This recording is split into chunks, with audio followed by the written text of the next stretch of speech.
All right. Okay. So for the question for this week, what do you think happened to Dammerhall? Drow. Yeah. Foul drow magics. This is actually my backstory. She personally, no real proof for it, but she believes the Drow at least were instrumental in constructing the destruction of Dammerhall. So they might not have done it directly, but she suspects they had a hand in at least planning it. You see, Fergus is again going against the mold of everybody. He thinks, if anyone, it's going to be either other dwarves or Duragar, because he knows how jealous dwarves can be. Mm-hmm. In fact, I'll actually say that she doesn't think it was like a Drow invasion or whatever. Like the Drow probably were the mind, but she doesn't give them enough credence to think that they alone could defeat a dwarven stronghold. A powerful monster that emerged from the depths of the Underdark. The head, but not the hands. A Balrog. I'd turn that into a band name. Yeah. Rock Thulu. Mm-hmm. Let's be real. We are going to fight a Balrog at some point. All right. Rocks. All right. So where we pick up is a brief time skip from where we last left off. Is we're starting at the dawn of the next day after the battle, because pretty much I assume that after the Drow attack was broken and it fled, everyone primarily was focusing on licking their wounds. Mm-hmm. Morale is high amongst the deep gnomes of Fastervault, but at the same time, there were quite a few casualties, so there's taking stock of that. Mm-hmm. How's everyone feeling their first morning after warfare? Fergus slept in a little bit. Probably feeling fairly sore, but that sort of, soreness after a good workout, so both a tender but sense of accomplishment and pride.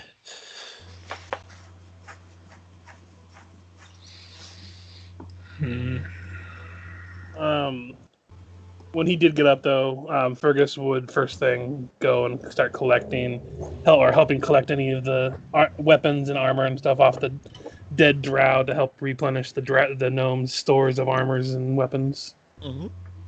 Or materials even to make armors. Yeah, was there anything on the big leader guy? Because Nolgrim would have tried looting him if there was an opportunity. Some splint mail designed for elves, a long sword, a short sword. That's pretty much most of the most interesting stuff. He doesn't carry like some convenient note about plot because people don't do that. Except for spiders. Yeah. To be fair, you don't. You found that in their house. That's different. Yeah. That's like finding your checkbook in someone's house. You're like, idiot. He left his bank account information in a safe inside his house. Well, it doesn't help that the safe combo is 1, 2, 3, 4. Mm-hmm. Also, so you know, when it comes to armors for different races, even though both elves and dwarves are considered medium, I'm going a little hardcore in saying that you need to use blacksmithing tools to resize it. Not a roll, but it would just take time. Because I would see like maybe a human could squeeze into elven armor, half elf certainly, but not a dwarf. Mm-hmm. Well, that's why I mentioned the whole collecting them for materials at the very least, because even if they're patchwork, they're probably better than the nothing that a lot of the gnomes had. Oh yeah. You see a lot of the gnomes as you get up in the morning are already busy at work. They're gathering up the dead and drow and deep gnome alike, and they're carting them off to the ruined remains of the mushroom fields to act as fertilizer. It's going to grow rich next year.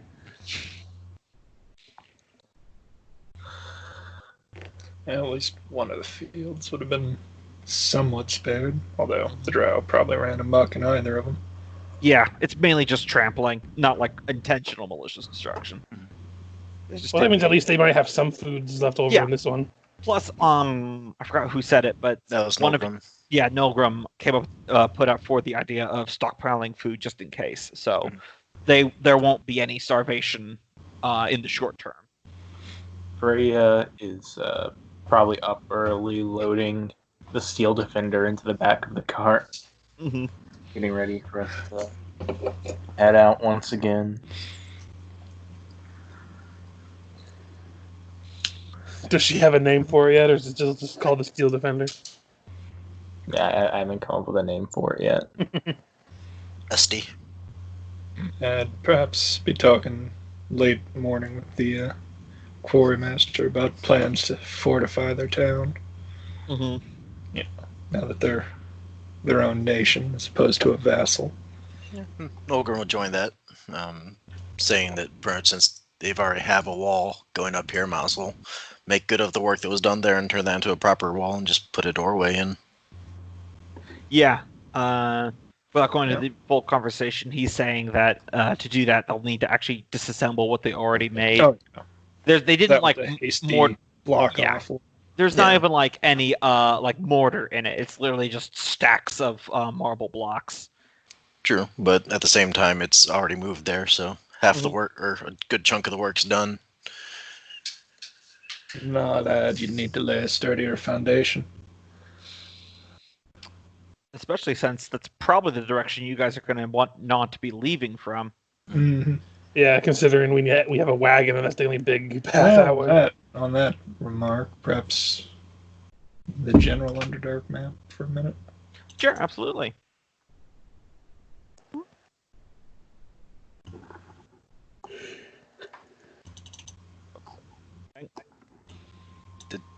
What was that?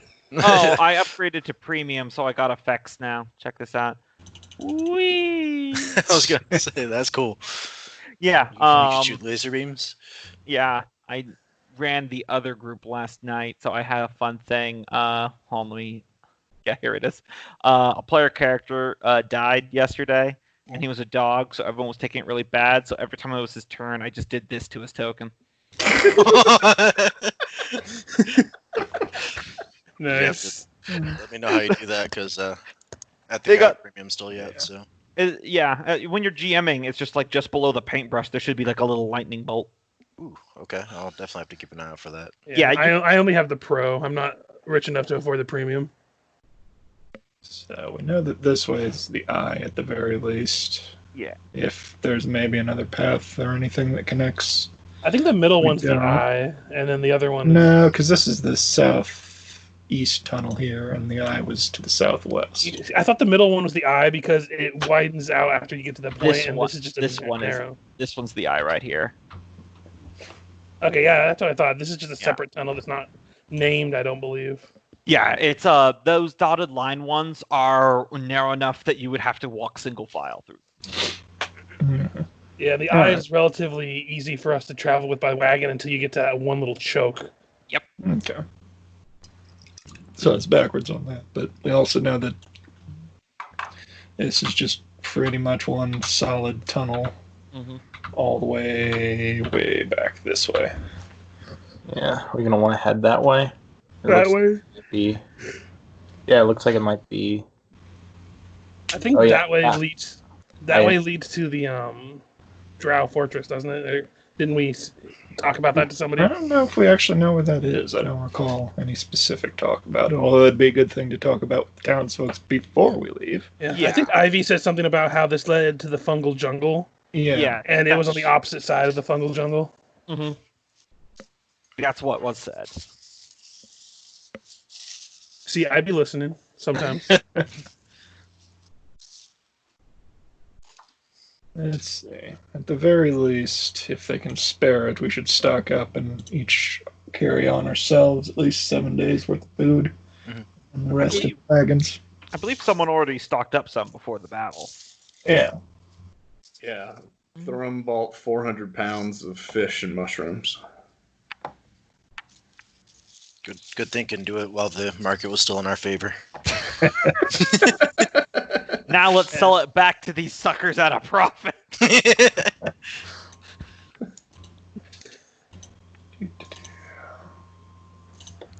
I also still have 3 platinum if we need to spend it for more food as well. Pretty sure we're paid up for a couple months at the Blue Bat if we ever need to stay there again. Yeah, you don't have to worry about that.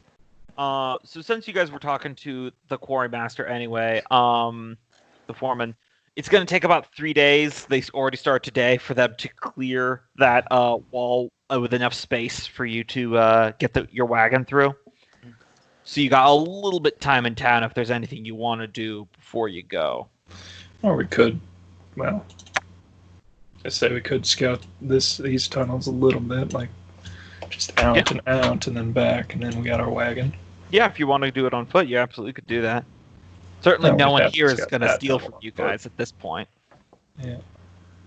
I'd be willing to travel a little bit with if someone wants some company. Offhand, how much bulk would the rations be, if anyone knows offhand? But negligible. No, rations actually do have bulk, if I remember. I believe it's... There it is. Each ration is 1 L, is what I have in here. 1 L. Not Light- negligible. L. Yeah, Which light is a bulk, tenth of a which... bulk. Yeah, light bulk, so 10 light bulk equals 1 bulk. Thrum's gonna take some time over by the wall to study the atmosphere and the vibrations and see if he detects any favored enemy. It is a drow clear zone, currently. Yeah, I'm just going to leave you guys on this map since it's kind of more important at this point. Yeah. Nolgrim will say he'll stay behind in the town just in case something occurs, and perhaps help him get situated. Yeah, if we're going to go exploring, I'm going to go ahead and see if I can find Ivy and see if she wants to come with, since she seems a little claustrophobic about town usually. Mm-hmm. That's a good idea. So who's staying and who's going? Nolgrim will stay. I'm going to go. Taskill? Freya? Yep. Yeah, I'll go. It was All my idea, so. What about you? What are you doing? Yeah, Thrum will go for a walk. Okay, then Freya will stay here. Okay. Oh God, it's not Team Young and Old anymore. And you do manage to find Ivy, and she's 100% up for a scouting run in those tunnels. Figure I'll reload my quiver from stock. Yeah, it's pretty safe to assume you can find all the crossbow bolts you want. How much bulk or bolts? I believe I noted it down. It says Yeah. light per 15. So. Yeah, per 15. Also, could Thrum have found his little light axe and light hammer that he threw? Yeah, definitely. If not, where you left them on a body of a dead drow somewhere. Yeah. So when you guys are settled, the scouts heading off? Neat. I'm carrying with me about 7 days worth of food just in case we go longer than what I expect. Mm-hmm. Excuse me. Yeah, so you guys go down that little side narrow tunnel there. It's very tight quarters. It's very, as I said, there's almost no clearance on either side. Let me review the area after 1 day of travel. As you guys can see here, it's all the narrow, but it does kind of come to a fork. One going to, you wouldn't know it's north, but it is north.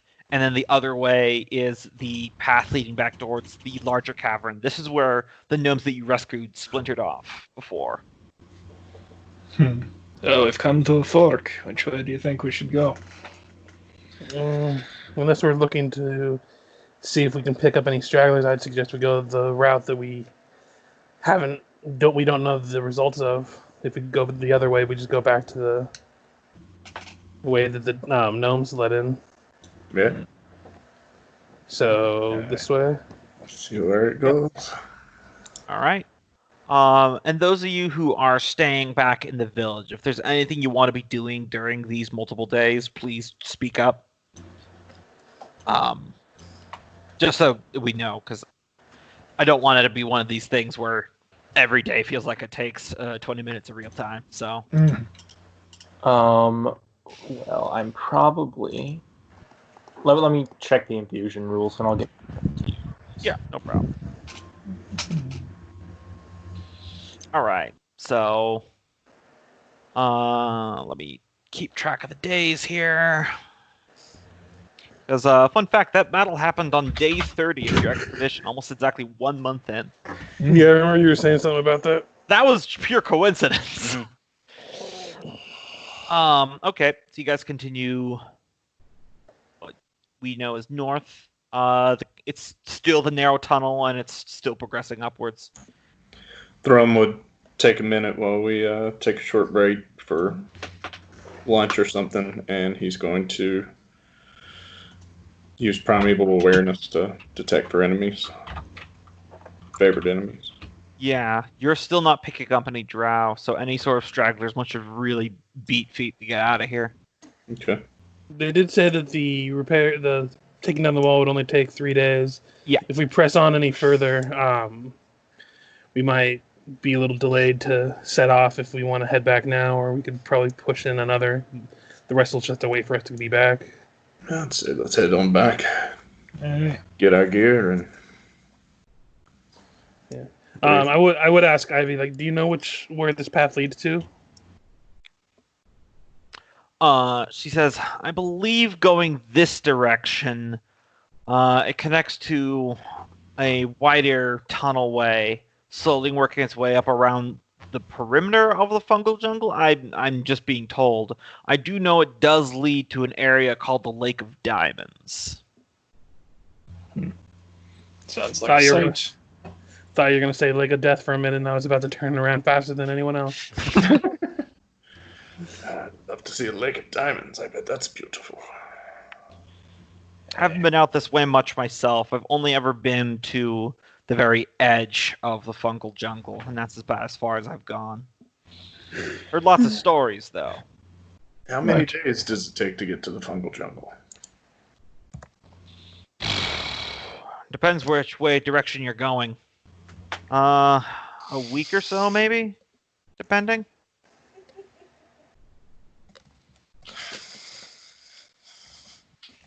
Do you know of anyone who's ever been to the Lake of Diamonds? Not that's currently in Festival, but I've talked to some traders. It's a flooded cavern.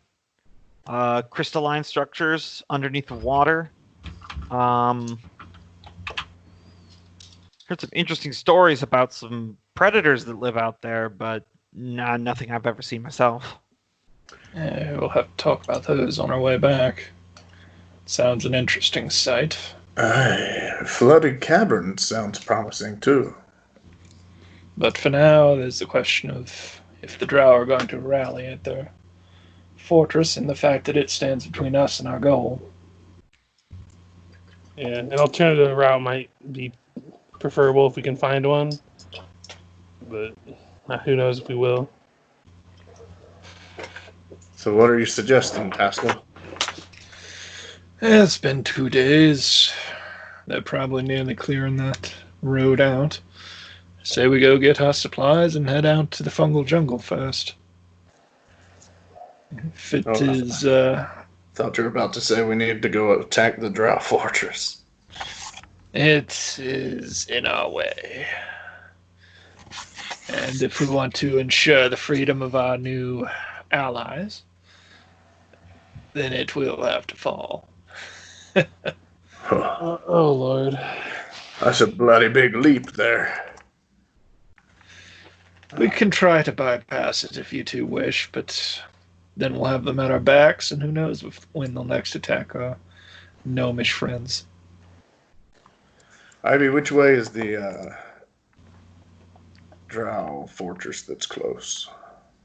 Other side of the fungal jungle is all I know. I've never been there. Probably Well, a good thing, to be fair. At least if we get eyes on it, we can tell if it's something we need to bypass, or I wouldn't mind sacking a Drow fortress. A drawer fortress. A Drow fortress! Gombo, just so you know, during this time, I'm going Yep. to be switching my active infusion from repeating shot to enhanced defense. Cool. All right, so you all gonna backtrack? Yeah. Back to town. 1 day, 2 day, and you re-hook up. So that means the passageway's probably been clear for about a day then? Yeah, it's just wide enough for your wagon to get through for about a day now. Also, I'm pretty sure I can just reveal this to you, since you guys basically went there anyway. Yeah, if they always pass that little offshoot, then they'd know about it. Yeah, so you're all gonna load up your wagon to get going? Yeah, I'd probably check in with Lord Gearney and see how the town's faring before we set off, at least for Fergus's end. Make sure everything's okay. Yeah, you find Lord Gearney in the town square. He's taking a lot more active role than he was when you first got here, interacting and coordinating with the people. A lot of stuff, talking with Cridge and Tamer about things. The town's in a rough shape, but it will be making a recovery. As I said, overall, despite the casualties, morale is pretty high. They just fended off a drow invasion. That's a pretty big deal in the Underdark. Mm-hmm. Though, sliding into roleplay, Gurney does ask, so I assume that your expedition is going to be moving on here fairly quickly. Yes, we don't feel like staying here will progress anything for our goals any longer. We were happy to help defend the town and hope to keep up relations in the future, but we have our own goals down here, and we hope to accomplish them sooner rather than later. That's understandable. Well, do let us know before you leave. We've been putting together a little something that we want to give all of you for helping us out. Well, from what I've gathered, we're heading off here probably within the day, so if you want to announce it to whatever, you probably point at the blue bat. We're all right there, I'm pretty sure. I wouldn't mind staying one night to celebrate our victory. Of course you wouldn't. Proper fashion. Well, I guess we're staying through the night then. Understood. Let's put the rest of it together. Well, if we're staying for another night, I am going to look for some more oil for my oil lantern, if there is anyone that sells it around here. You can get a little bit more from Mithara, because she's the only one that really has fires burning. Gotcha. How much would it cost me, you think? She just houses it for you. Okay. You save the town. They're not going to ring you for this one. You can have some oil. Don't ask where she got it or what she uses it for. I'm just going to pocket it. It's lantern oil, not lube. I know, just being a smart ass. Thrum's going to go to the armory, I guess. Is that where we kind of took all the elven weapons? Yep. And see if he can find any, javelins or daggers or any kind of throwing weapons.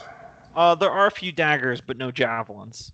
Primarily what you find is leather armor, rapiers, scimitars, and daggers.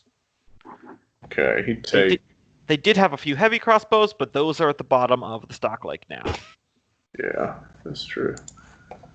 He would take two of the daggers. Mm-hmm. Oh yeah, you no longer have your throwing axes anymore, do you? Gombo said I could find them. Yeah. I asked a minute ago. But that dawned on me how short he was when it came to throwing weapons. He just wants to make sure that if he falls into another deep pool, he goes all the way to the bottom. Yeah.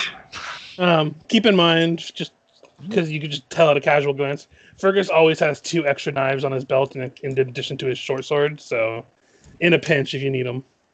Yeah.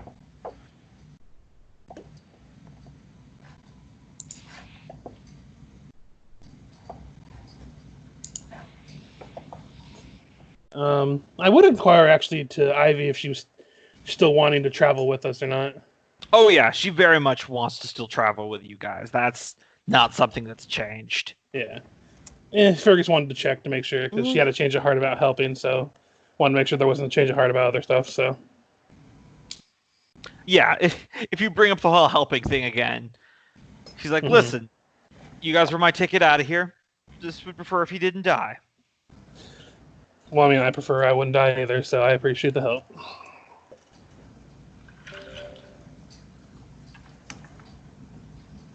Was there anything else you guys wanted to do?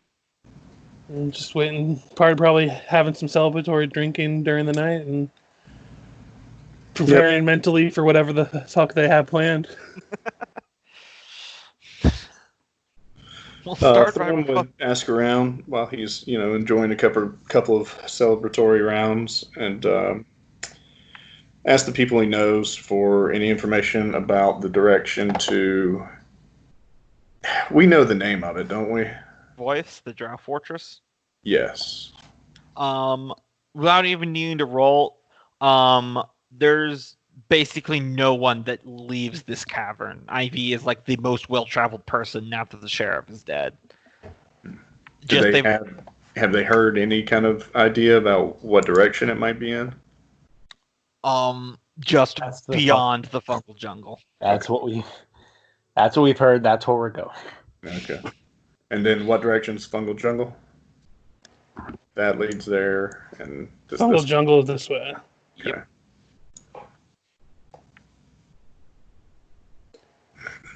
And I know that there's another gnome community this direction. Yeah, like it's a bigger one, but it's a way far away that way. Mm-hmm. I promise we won't miss the Drow Fortress. Want to kill everybody. We want to kill everyone who's not like us. We let the gnomes live. For now. Gotta have some slaves, right? Terrible. We have the wicked is bleeding into everything. Dwayne Johnson falls on you from the ceiling and you die. How long have you been holding on to that? Like a year. Here I am, just picking up some rope while everyone else is planning to enslave. Would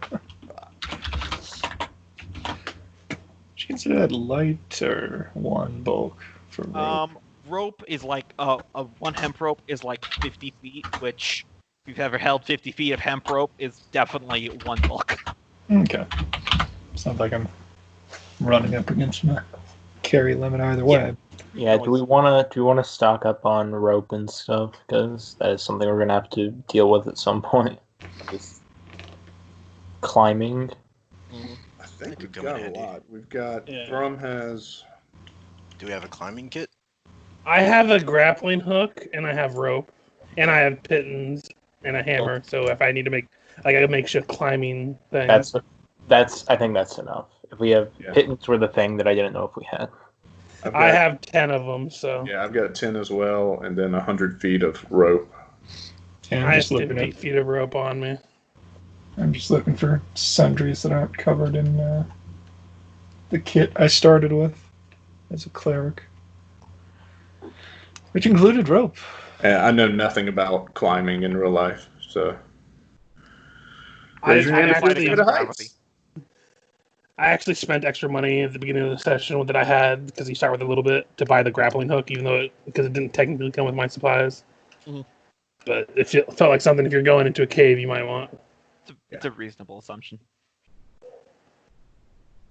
Also a crowbar. Because what good ex-thief doesn't need a good crowbar? A crowbar came in one of my kits. Like, who the hell has a crowbar in medieval times? I mean, just waves his hand with a crowbar. A crowbar is literally just like a thing of metal that you use for pry stuff open. It's a very old tool. Yeah. Like maybe there's a rock lodged in a way that you're trying to get out. You use the crowbar to wedge it in there and like pop it out with leverage. Yeah, crowbars are probably one of the 7 basic tools. Yeah, crowbars are probably one of the most useful tools in like D&D. Just a lever. It doesn't have that like hook that modern crowbars have, but yeah. So it doesn't really draw anybody in without that hook, though. Yeah, I know. So the next day, marking another day here. Day 35. You're all loading up the wagon, and many of the gnomes of Fastervault come out to see you off. Two of the uniformed guards that work for Gurney come up to you, and they've got carrying between them is like a small like footlocker treasure chest, and they set it down before you. And Lord Gurney's there, and he's kind of doing a speech thing. He goes, "On behalf of all of the fair people of Fastervault, for the services and the heroics you did for our town, we would like to present you with these gifts. Meager though they may be, we hope that they see you well onto your own travels." Nolgrim will nudge Fergus forward. Yeah, he was been trying to stay in the back a little bit, but then he just chucked forward. Like, well, we thank you for your gifts. Humble as they may be, the sentiment does your people a great service to us, and we will never forget the kind words you impart on us. And we hope to someday make our connection with our people and yours even stronger. Go through some more motions about the basically political wording about how we hope to do great things together one day, kind of thing. Mm-hmm. And then take it and give him a bow. Speaking of which, is this heavy enough to where I drop it, or is it like actually can carry it? No, it's you can carry it pretty easily. It's not that bad. Yeah. It's probably I'm like pretty much the weakest one here, so I wanted to ask. Yeah, it's probably about 2 bulk. You get you feel like something rattle inside, and most of that bulk is just the chest, not the contents. Gotcha.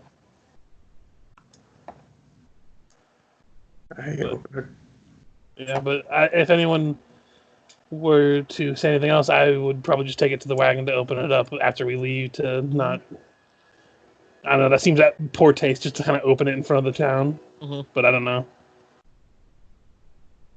Lad, it's a gift. Go ahead and open it. It's because you're a gentleman, Richard. I mean, if someone took it from him to open it, or just open it while it was in his hands, he wouldn't object. But yeah, he's not going to open it in front of everybody. Thrum would walk over and open it. Yep. He's just holding it while you open it. Inside is several dozen.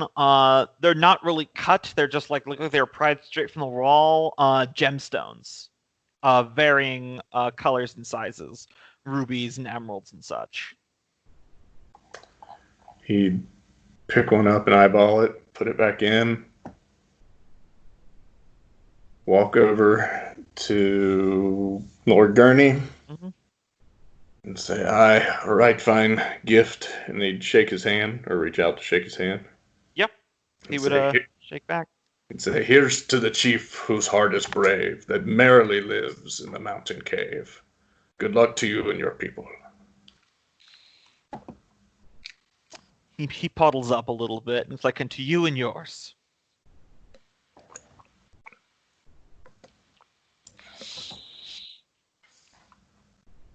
Ivy is already in the wagon, very eager to get going. She's like, "All right, this is well and good, but come on. I don't want to reach my first century waiting here." I'm surprised you're not up front riding on top of Esky. Oh, she just immediately does.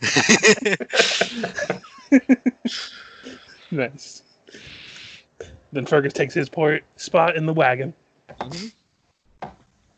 And with the cheers and waves, you all set back off along your journey. First things first, though, you guys get a new cohort handout. Woo! There it is. Our very first one. Yeah. She's currently a level 3 rogue, and she'll just be leveling up slowly behind you. Well, yeah, I'm not the weakest one in the group anymore. She's a gnomish rogue. Yep.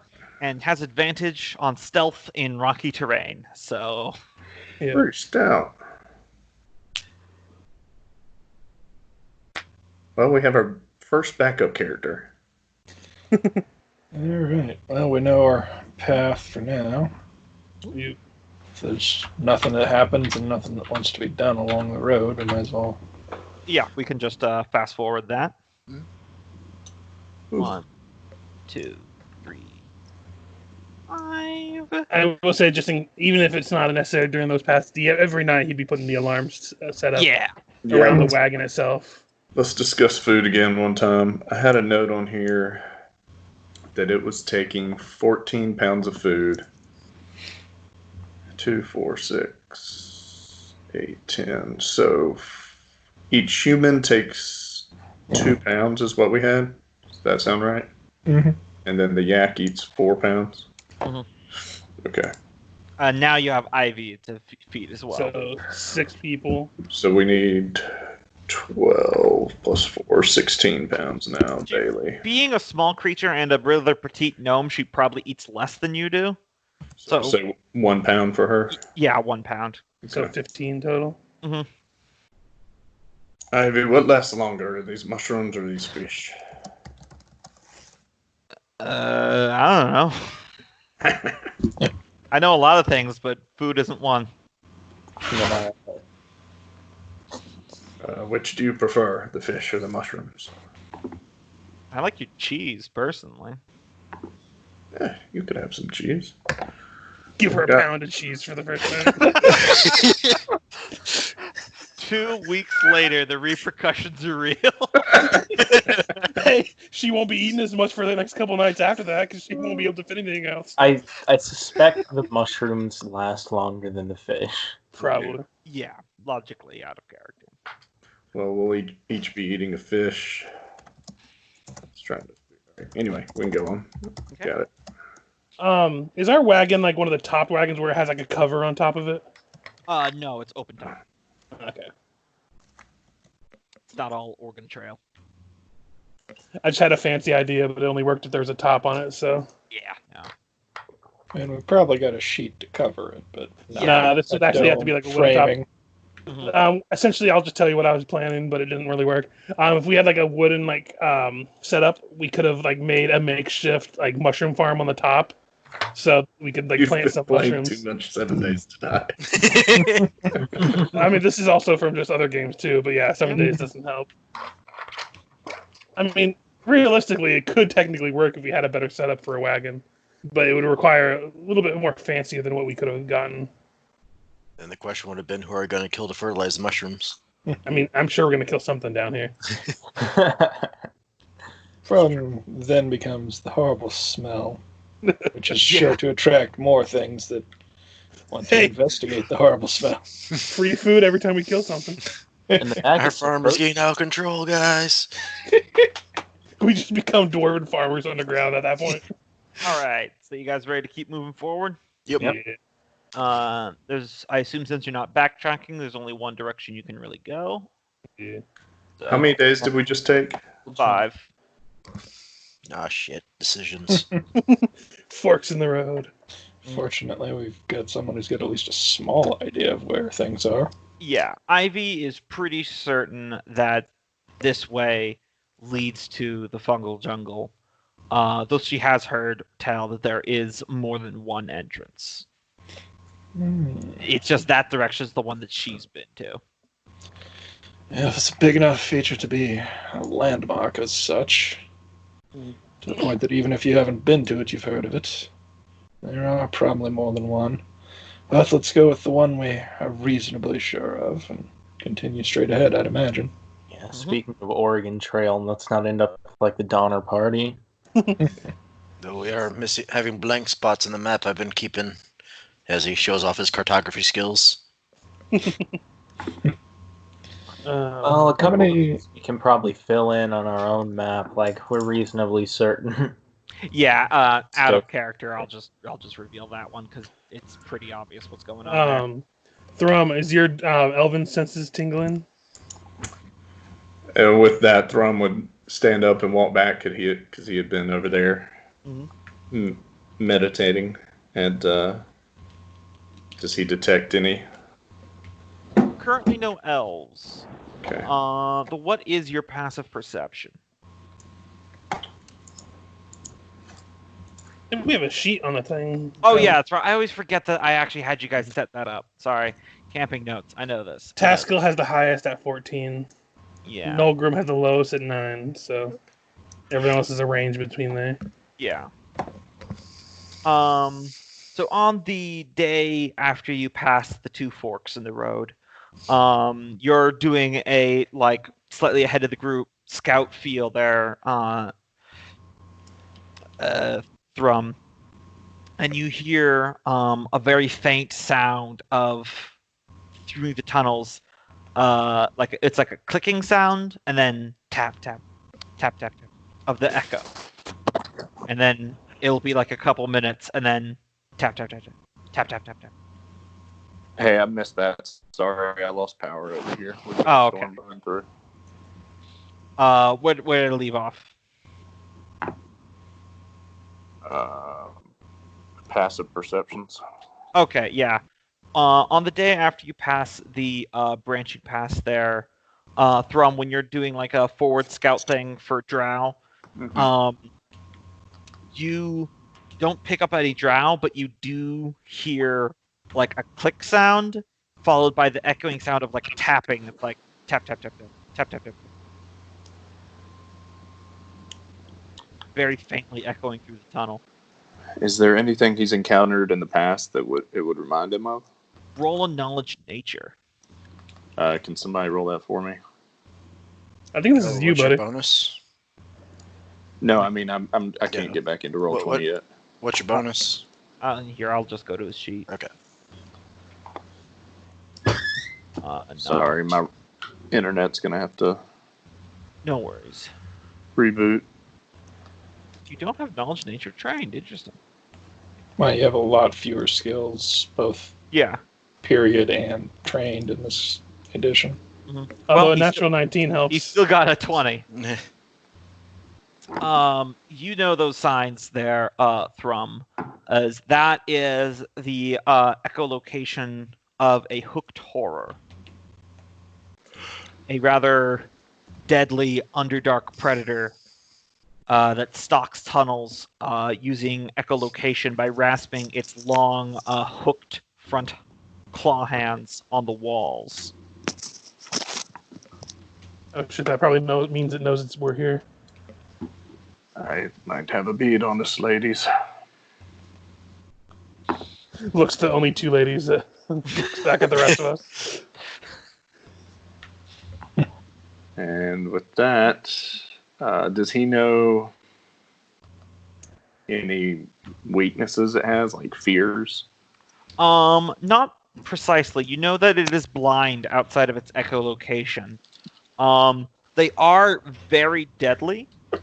Really the thing that you need to worry about is that if it's one of them, you guys could probably handle it. But if it's their maximum family size group of a dozen, then you're going to have problems. Because these things are bigger than an ogre. All right. Anywhere, any little caves we've passed? He'd share this. We got a big porca coming at us who locates with kind of a sonar echolocation. If we can find something to hide behind, we may be able to get out of its so-called vision. Yeah, but where are we going to hide the ox? That's what I mean. We've got to find a good boulder somewhere. When you're asking about fears, my mind immediately went, the disapproval of its parents. I was looking for like light or Fire or something like that. But Do the daredevil just keep making thunder sounds? that might mess up his sensitive hearing. Yeah, I just don't know what we would hide behind. Here, Yeah. let me... echolocation kind of has an issue with, even if we try to find something to hide behind, who's to say they won't be able to see it anyway? I mean, with Well, that, they'll be able to see the rock, but they would think it was a rock. Yeah. They wouldn't know it what would was behind it. ricochet off the rock, and they would hear This it. is your. I'm moving your tokens over here now, but you guys should see your current tunnel that you're in. Yeah. We could maybe squeeze the ox in there, but not the cart. From Fergis, and then Ivy here in the back. I don't know. If it destroys our cart, that's bad, but I don't know if it would attack the cart. Yeah. Everything's pretty well sealed, I think, for like food wise. So I'm not sure if we have to worry about that for them just like smelling it or something. Not that we carry anything like meat wise anyway. I don't think so. We carry edible things, and The the fish are meat. Yeah. Oh yeah, the fish. Yeah. We might just want to get ready for an ambush. We could do that. Use the fish as bait, or some of it. Hey. And they rely on, like from what he's describing, they rely on sound to do echolocation, right? Yeah, It's not just like mechanically it's blind sight. Okay. Do they also have smelling? Do I know that? You've only primarily heard about their sound based. Okay. I'm just gonna, out of curiosity, just kind of hold my horn. Mhm. Just not really use it right now, but kind of at the ready for an idea if something bad goes down. Yeah. Wait on Oh. that. Actually, so I don't mislead you, they actually can see. They just see better with their echolocation. Gotcha. Okay. Well, now that we've got this map, I say we pull the cart down in here, and like Freya says, hope for cart- the best and ambush. The cart will not fit into those skinny little tunnels. You might be able to muscle the yak through, but Oh, I thought that was a pond. I say we get the wagon as Gotcha. close to one entrance as we can, like this one, and then fit Esky into here. So at the very least, she's not getting attacked if we have to fight. Yeah, let's I'm do gonna it. say Maybe we should actually make sure that chamber's empty before we shove the yak in. Well, I'm I gonna mean, say yeah, to not use thunderclap during this fight. probably not. Might be beneficial. We might be dealing with one, but I have a feeling that if I use thunderclap, He might be dealing with more. All right, well, let's start getting Esky back there. And Nolgrim's going to, as they're getting Eski situated, is going to nod to Freya and say, I'll check in here. Watch my back. And start making his way into this little alcove here. okay. It looks like it's actually clear, thankfully. Looks like it, but just to make sure. Yeah, I'm not. I'll help like push the help Also- with getting the yak untied from the wagon. Gotcha. Don't forget to reset all your hit points back to maximum because you've had like 5 long rests. Yeah, and as precaution too, I'm gonna bump up my AC with mage armor. also Gotcha. I am keeping the steel defender loaded in the cart. Gotcha. So Exactly. I think we want to put the wagon like up against the wall here. Okay. I think you'll have to do that and then try to get Esky Yeah. into the That'll give us a quick response if it starts fucking with the stuff in the wagon. yeah, Be trying to watch here. Ivy, do you want to keep Esky safe while we try to hide, make sure nothing happens to her? Yeah, I can do that. Hide in her footer. No one will think to look there. So I realized I don't think I gave you guys control over. Oh no, you can move her token because it's linked Yeah. to the sheet. So okay, cool. But I'm gonna duck down into the cart, kind of like partially surrounded by all of our supplies, and try to stealth in there. Yeah, Okay. I think we said we have a sheet over it, so you could probably go under the sheet. Yeah. So Yeah, I'll that's just go ahead and roll my stealth now. The tapping's definitely getting closer. Well, this would be just a straight roll for stealth, right? Let's go ahead and try and roll a 2. Just, be like standing there quietly since we know what it sounds. Lean against the wall and just Oh. try to blend in with it. Mm-hmm. so are we meeting it here in the middle? We aren't going to surprise it? That's about right. Yeah, it'll be reasonably surprised anyway. Except for all that clatterbang over there. I'll go ahead Hey and roll Freya, is it for- safe in there? Yeah. That was for Ivy, by the way. Yeah, you guys are making all these noises about hiding, and Ivy's just like, man, you're all really lucky you're good in a fight. Hey, I successfully stealthed, and so did Taskill. And Thrum. Everybody got 20s Fergis. except for Freya and Nolgrim. Oh Yeah, wait, Taskill Thrum has did- disadvantage. Let's try that Taskill again. did in fact stealth, although he is standing in the middle of the tunnel. Fun fact, that Ivy one might have actually been higher because she would have advantage too. Oh yeah. Like I said, it was mostly just to be quiet, Yeah. as opposed to. Oh, I didn't hear that. All right.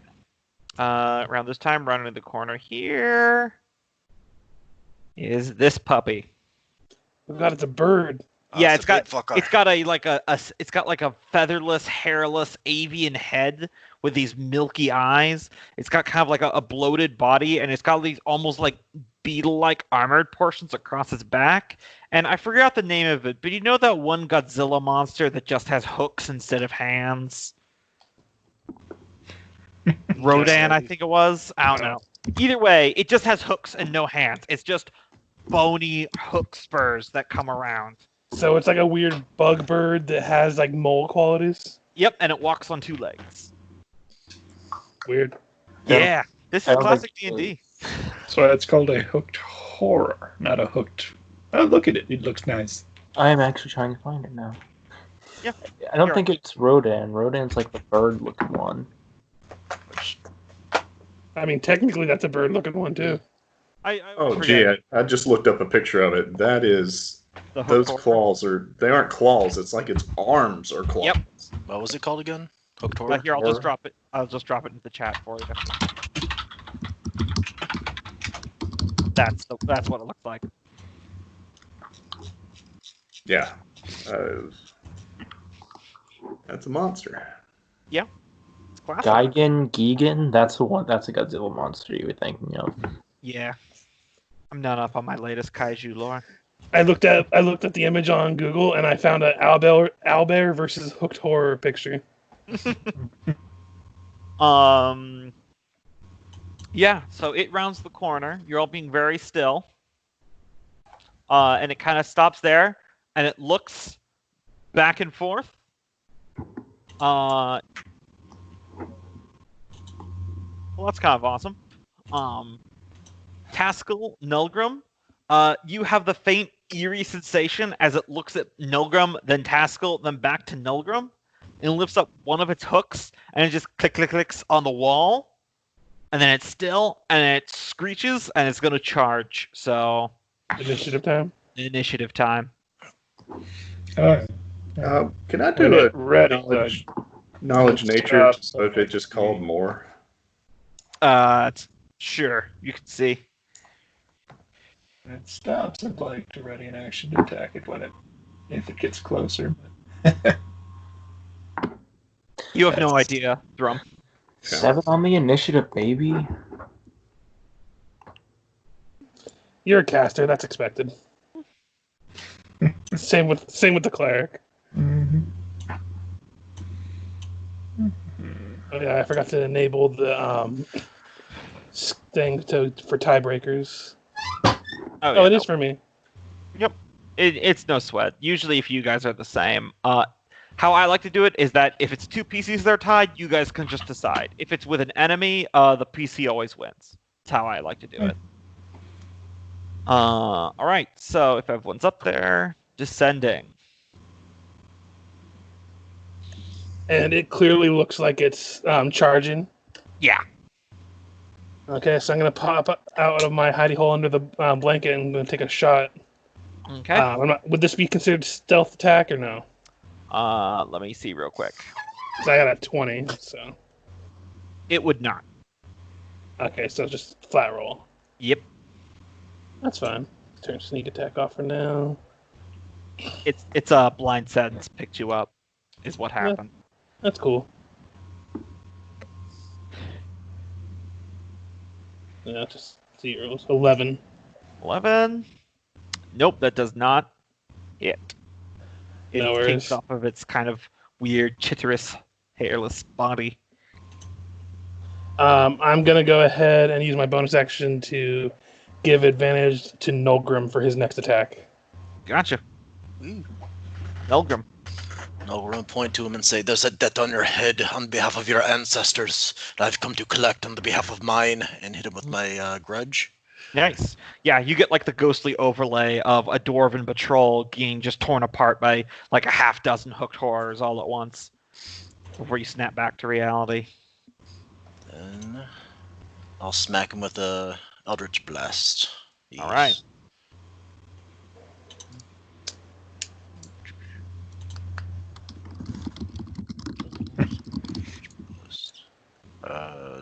The attack. If you go to the first right. page, yeah. That's right. I see. Eldritch Blast. There it is. And it's advantage, remember? So. Yep. 18 will hit. Does the 8 damage? Hold on a second. Because grudge, and then the Yeah. So 8 damage. Yep. All right. Yeah. It smashed it. I just call out a weak point in its armor that I notice, and Nolgrim just launches it into it.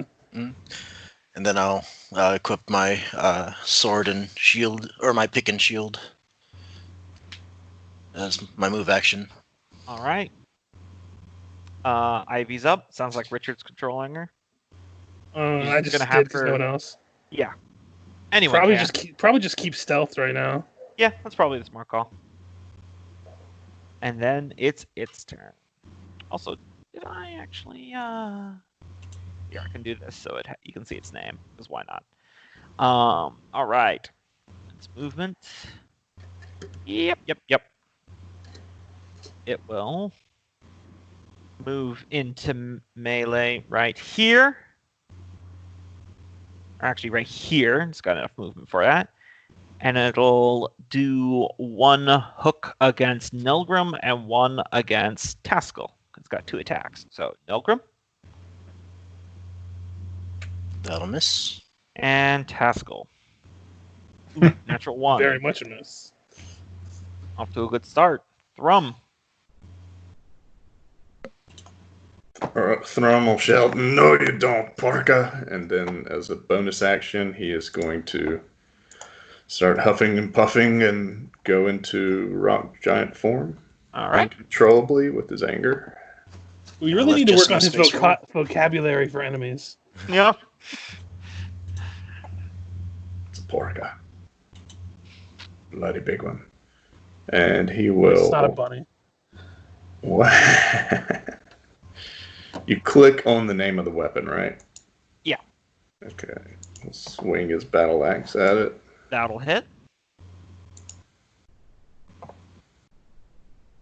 12. Nice.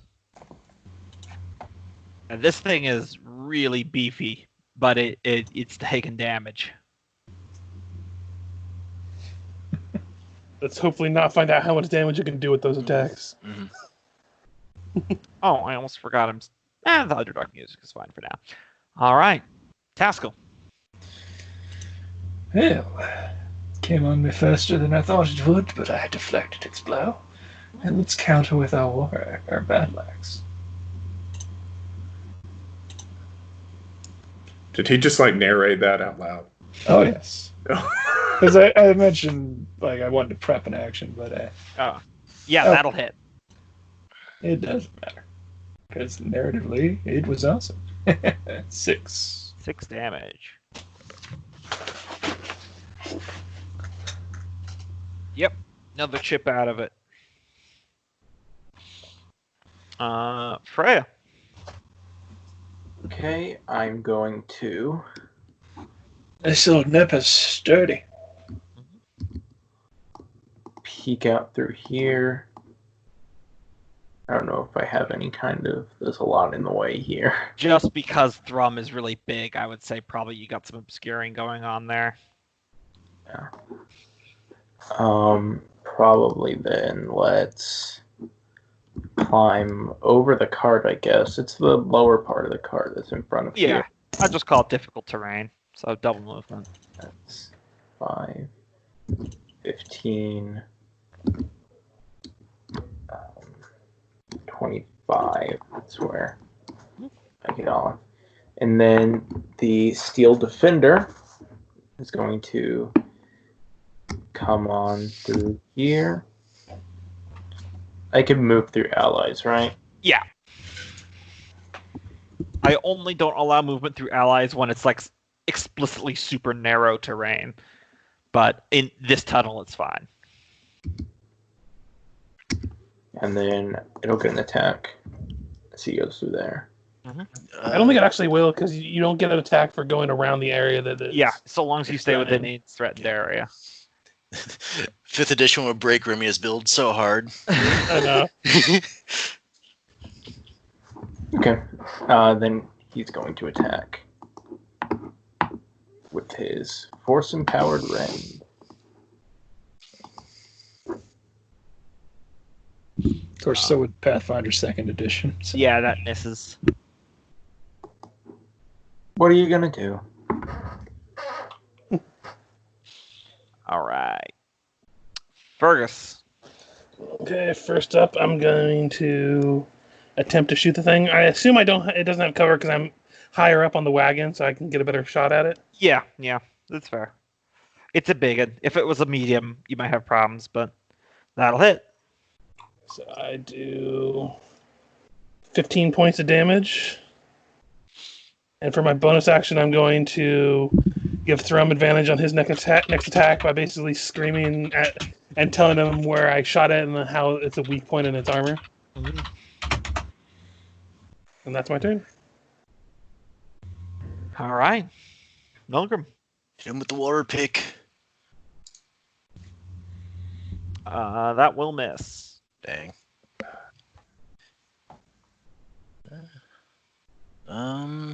Anything with the bonus action? Nope. Okay, I think I'm good. Okay. Ivy's probably just still hiding. All right. Its turn. It really did not like getting whacked by Big Thrum, so it's going to use both of its hook attacks on him. If I could roll well. 18? Yeah, 18 hits. 13 piercing damage. He's going to try and parry a little of that damage. Yeah, could you imagine fighting a dozen of these things? Mm-hmm. So he'll soak up 5 of that. Because of a temporary hit point. Mm-hmm. Good news is you have a better chance of hitting them now. Oh, yeah. Come on, crit. And he will attack again. You said it's like a full action to take your shield off. Is that right? Yeah. Okay. All right. So he'll swing with advantage. Right, aiming right where the arrow was sticking out. 13 will just glance off of its hide. No, the other arrow. It won't stop moving. Taskill.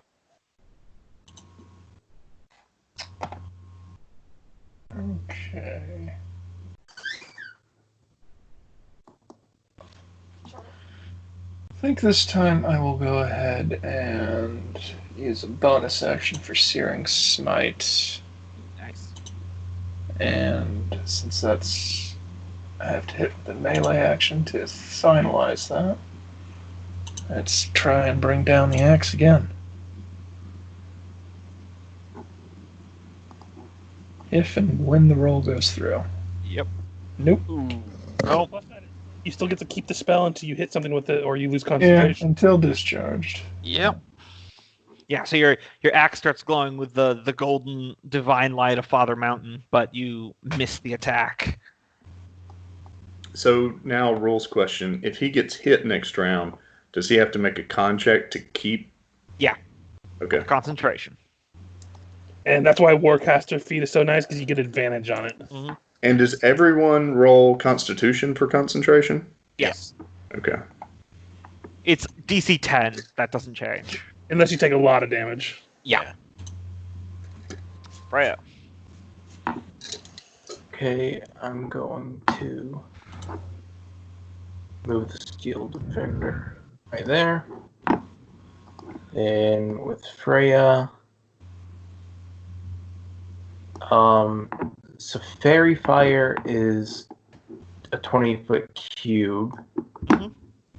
Is that 4x4? That's 4x4. So you could set it up so that way it's like here and then here if you didn't want to hit any allies. Yeah. So that's what I do. I launch off a fairy fire. It's a dex saving throw, correct? Yes. Learn from 14. your experiences with the drow. 14. I think. Yeah, that just makes it. DC is 13. Mhm. Those low level DCs, man. What are you gonna do? Steel Defender. Attack. That'll hit. Attack. If you just click the you got it. I Six clicked. force damage. Oh, God. It's bloodied now. Jersey Shore dwarves. I'm walking here.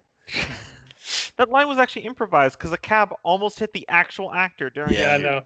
I've seen that too. I love that story. Not doing too much else otherwise, so shoot Ooh, shit. That'll hit. for 12 damage. Ouch. And I'm just going to go ahead and give advantage to Thrum again. He's like, okay, now there's 2 arrows and weak points. Go for one of those ones. Too much talking. Nolgrim. Not enough Another hit in. swing with that war pick. All right. See if that goes through. No. Try again. There it goes. That'll hit. For 7 damage. Oh. No, ignore the second one. No, it's looking so very rough now. And then move action, Nolgrim's going to snake around and try to trap it in. Okay. Ivy still keeping put? Probably. She doesn't seem the type to like try to do anything heroic like that. Yeah. So. Plus, we kind of seem to have it well in hand. Yeah. Yeah. Assuming there's only one. It's going to use its action to perform the disengage action, and it's going to reach out one of its hook claws and slam it into the wall, and it'll hook up, and it's got a climb speed as it crawls up the wall and onto the ceiling. Ah, shite. Going, it would not provoke an attack from Thrum because it's disengaging, but it is over the heads of everyone now. How Right high up there. is the ceiling? About 25 feet. Gotcha.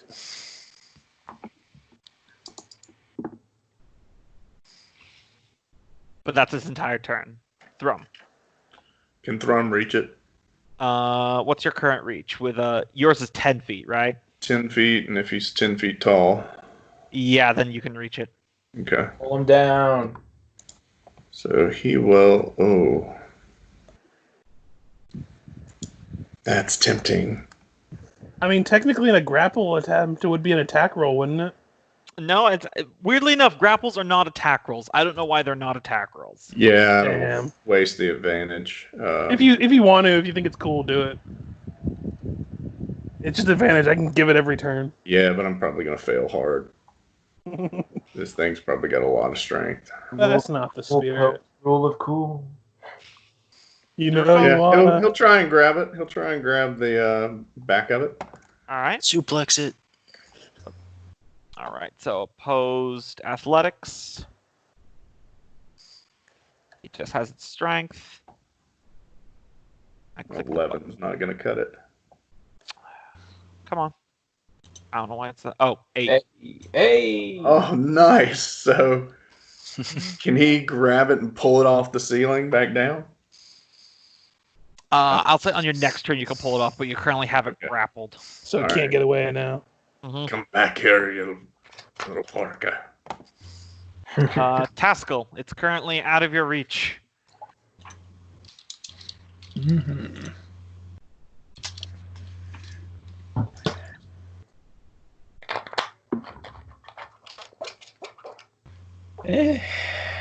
What effects does the grapple condition add? Makes their speed 0. And it's all all kinds of of its stuff. attacks have disadvantage. Gotcha. Can't really swap to the crossbow because I got my shield and battle axe out. Can't reach it. Could drop the spell, but that would do nothing either way. I guess I'll just maintain to see if they can either knock it off the wall or... You have cantrips too, don't you? I do, but none of them will really help. I've got light, mending, and resistance as cantrips. Well, wasn't sure if you chose like Sacred Flame or something since you're all 4G. I think I get another one next level, but anyway, I'll just prep an action in case it gets within reach. Gotcha. Freya. Aim straight up and fairy fire. Okay. I'm gonna rule since it's grappled that Thrum will get affected too. It almost certainly, I think it should have disadvantage on this saving throw. 16. But Thrum, give me a dexterity saving throw. Come on, throw him, fail. He fails! I mean, to be fair, it is one that needs to be maintained. Yeah. I just wanted him to fail. He's got dust in his eyes now. So You're not helping. there would be no point in me maintaining the spell if only Thrum is affected. Yeah, you could just end it now. Yeah. Fergus. Okay, let's see. I'm just going to attack it because I can't Alright. shoot at it. I'm very uncomfortable with it being this close to me. 13. That will not hit. And then he's going to use his move action to scurry into this hole. Ivy's just sitting on top of Etsuki with her short bow. How's it going? I'm just like pressed against the wall. Okay. Didn't- And that's my turn. Could I have given bonus action to somebody? Sure. I'll give it to Nolgrim. Gotcha. Is it possible for me to use my move action to like shuffle my pick into like underneath the arm so I could use do sonomatic components? Well, you have one free hand, don't you? Sword or a pick in shield. I thought as a hexblade you can picks use your weapon as a focus. No. As a hexblade, you have to have a hand open. Hmm? Oh no, you only have to use one-handed. I would say you can just drop your pick as a free action. Okay. All right. He'll. But no, you can't use your weapon as a focus as a hexblade. Yeah. That's a good thing. All right. So yeah, he'll set his pick aside and say, "A debt must be paid," and then throw an eldritch blast at him. Mhm. Advantage. Correct. No, Oh. it's not restrained. It's grappled. Oh, I wasn't sure if that's what Fergus did. Really Or- weird. oh, you gave it to Thrum. Oh no. No, I gave it to you. I gave advantage to you. Gotcha. So I do have advantage. Yes. You do. Okay. That'll hit and does 7 damage. It's It's a actually a nice- crit. Yeah. Okay. So Crits that on 19 to 20. So roll another 1d10. It is really weird that grappling isn't an attack. So Yeah. 7, 12, 14 14. damage. Yeah, your blast smashes right into its head, just goes kersplats against the ceiling, and it goes limp in Thrum's very large arms. Always good to settle a debt. He would flip up the pick and heft over his shoulder with a sense of pride. Yeah, and that's a dead hooked horror. Imagine you stand around a bit and apparently nothing else comes since we're Yeah. now back to the world map. Yep, you got lucky that there was only one. Now the question is this thing edible? Can we harvest parts of it? It's pretty freaking ugly meat if it is edible. As opposed to the underwater salt fish and shrooms. I will let you know, rules-wise, it qualifies as a monstrosity, so that doesn't sound super edible to me. Well, dwarves have stomachs of iron. So, If you but we're want to not to try. that point yet. I Well, don't think we. we don't need some Let's hooked save horse some sashimi. space in the wagon. Yep. Ivy comes out with the yak. There was an ugly son of a bitch. Heard a few stories about these things. Lucky it's not more. Let's hopefully it's not trying to bring its food back to its brood and they don't come looking for it. I'm worried that tapping on the wall might have been a family call. Wasn't that it's like trying to locate us? Was that how it did its echolocation? Could do either. Yeah. Okay. Well, Sam, let's get a move on. I imagine we're a bit loud with that. All right. You all pressing onwards? Yerp. I was curious, by the way, and it turns out it's a invocation that lets you cast with a weapon held. Ah, It's improved pack weapon. that makes sense.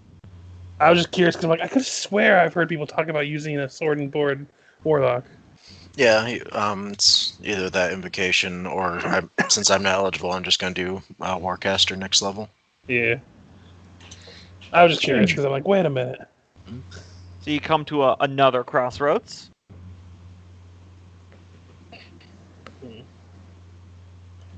Even if it's subtle, which side looks like it's whiter? It's about the same width on either of them. These caves are not uniform, so like this one is right narrower for this 5 feet, but then 5 feet beyond that, it's wider than the other one's 5 feet.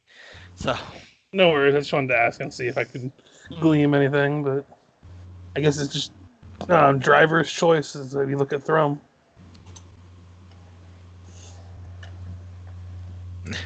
Nolgrim will look towards Ivy and say, "Any preference?" She points, says, this one goes to the jungle, if that's where we're heading. Well, I guess that's where we're going, because apparently Thrum is muted. Character, I'm trying to remember why Oh, we're man, headed to I'm the sorry. jungle. I don't know, why are you heading to the jungle? We want to get a scope of that drow fortress, I think. It's on the other side of the jungle. From what I gathered, what other people were talking about. That's our answer. Yeah. And Suppose apparently, past the Drow Fortress is the jumping off point, which is our ultimate destination. Let's just hope we can make it down on our own accord rather than just tossed down there. We'll figure something out. Pile up enough bodies at the bottom, and it shouldn't hurt to fall.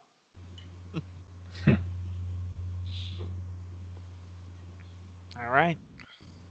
So you guys press on.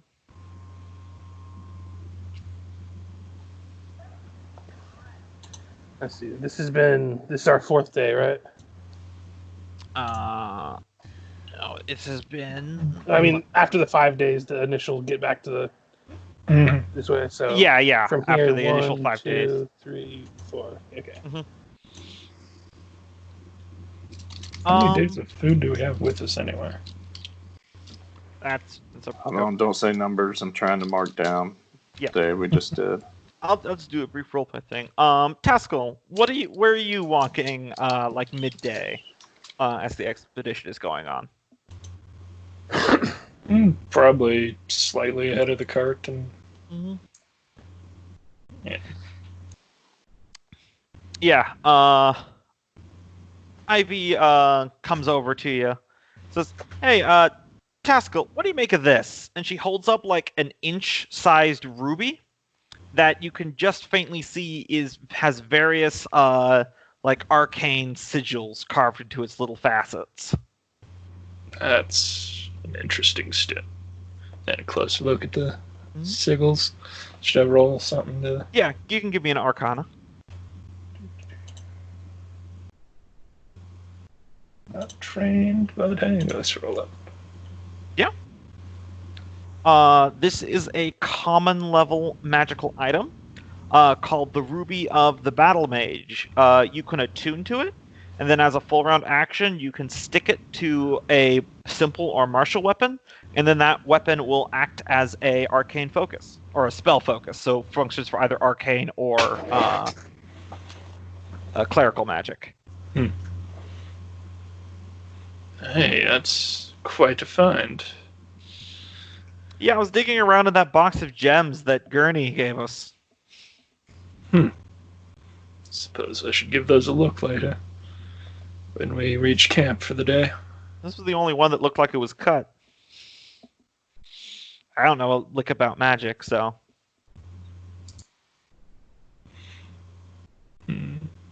It could be useful for me, but I just need a holy symbol.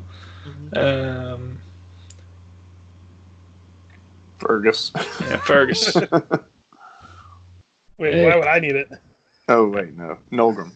Oh, You give it to Fergus. He's like, look at this shiny thing I got. I don't know how to cast spells, but it could probably work if I ever needed to. It's kind of lording it over Nolgrim. Out of character, I don't think I have any spells that requires a focus.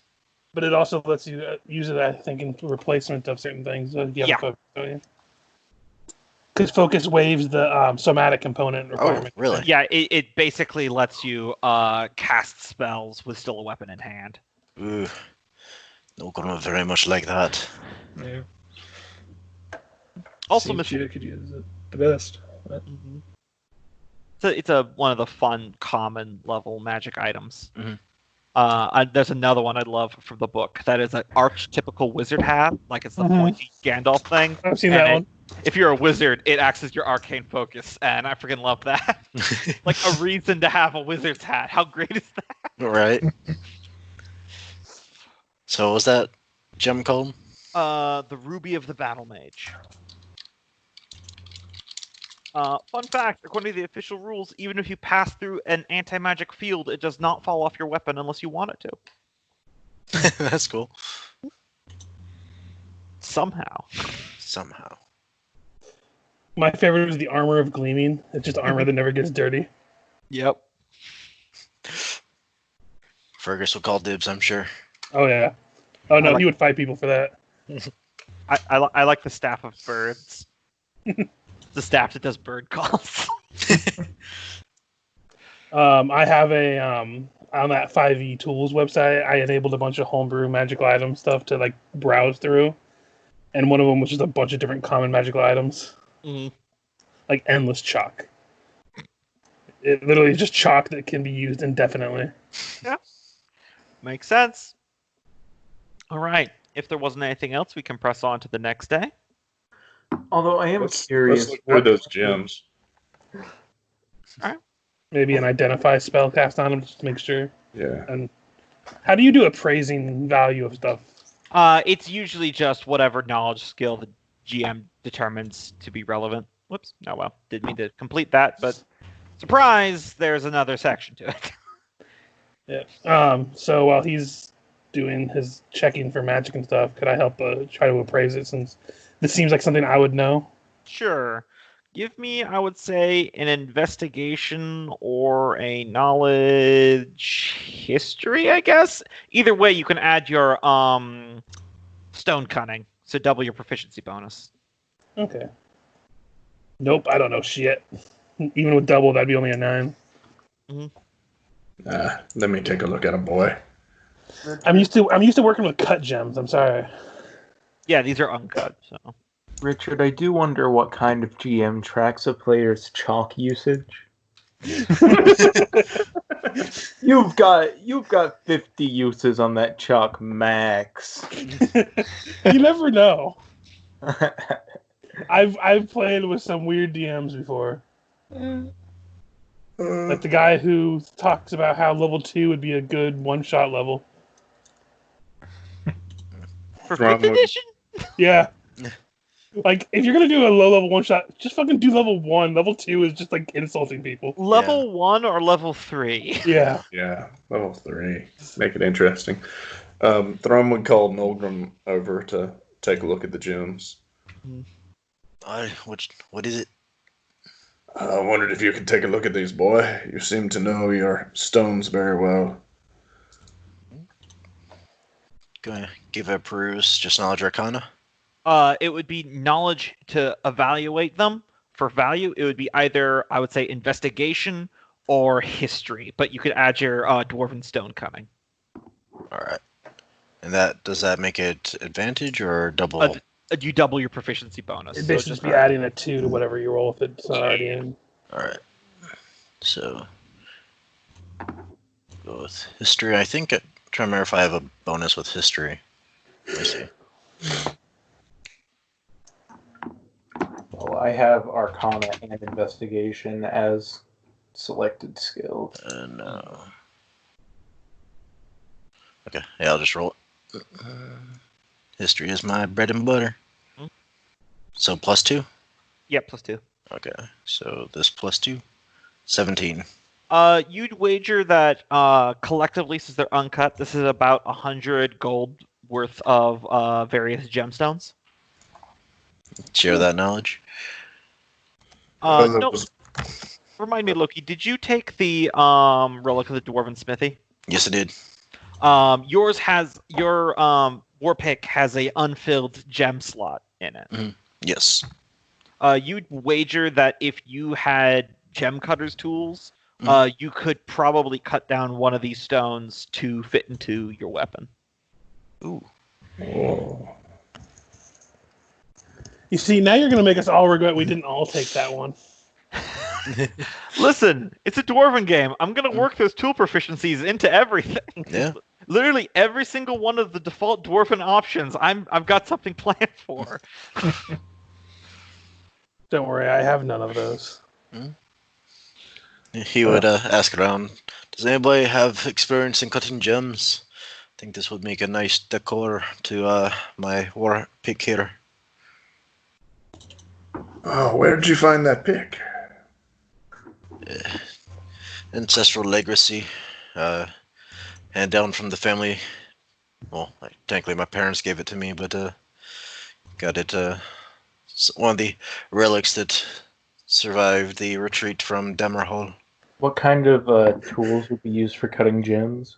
I believe it's jeweler's tools. Let me look at my Xanathar's Guide to Everything. There actually is a tools for jewelry working, because I remember dwarves have the option to be naturally proficient in them. Yeah. Thrum would pull his battle axe out and hold it up next to Nolgrim's pick and say, "Look, they're of the same make. I found this on one of my tunnel dives." Dude. Yeah, jeweler's tools. Not familiar with the tools myself, but I could probably whip up a fair pair on our next camp. Give me just a second. Would that qualify as artisan's tools? Yes, they are. Okay, I magically create a set of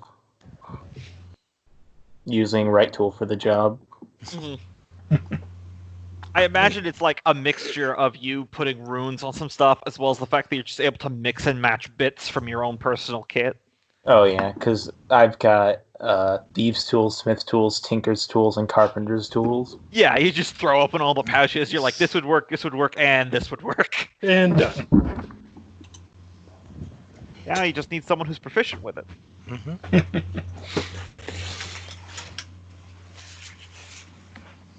Nobody?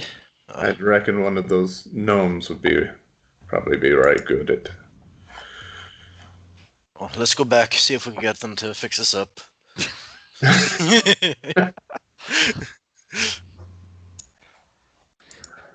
Well, we've only got 30 days of food, so let's see when we need to start heading back, because we've been on the road, what? I think around 10 days? Yeah, like or so? 10 days. 1, Okay. 2, 3, 4, 5, 6, 7, 8, 9. 9 days. 9 days, so leaving a buffer for return. We probably don't want to go more than 6 more days ahead. That's why I was suggesting already harvesting things. Yeah, there probably hasn't been too much in these tunnels, even in It's been Hunter. pretty barren. As I said at the start of the campaign, you guys are never hurting for water, because most of these tunnels are pretty damp. Now, I heard that there were plenty of beasties in the fungal jungle, so that's a good point. Let's keep on pressing until we at least get there, and maybe we can start doing a little hunting. Yeah. I think Alright. fifth's better about giving a weight of critters in the bestiary. Yes, they actually do. Only about a third would be usable meat, if I remember right, though. Because bones, organs, and all that. Yeah. Judging by the hook hands on that hooked horror, I imagine they're really bony. Probably. That thing looked like it was its entire arm was bone. Mm-hmm. All right. Another day. Yeah, because this would be the 10th day since you last. Okay. So that day, when you night being a relative term, when you pitched up camp, on your watch, Fergus, what do you usually do when you're on watch? Since I'm probably on watch alone, I'd probably be just kind of keeping an eye out and either like tossing some dice in the air since I have those now apparently, or kind of wandering about the camp, like kind of pacing around. Still trying to keep an eye out, but generally not doing a whole lot. Yeah. As you're kind of pacing around, you walk past the backside of the wagon, and you do notice that's where Ivy is sleeping. And she is like really, really tossing and turning a lot in her sleep, like very violently back and forth. And even with dark vision, you can kind of see a little bit of like cold sweat upon her brows. She's got like that rapid eye movement of like a really deep and bad dream going on. Okay. Trying to think what I would do as a character for this.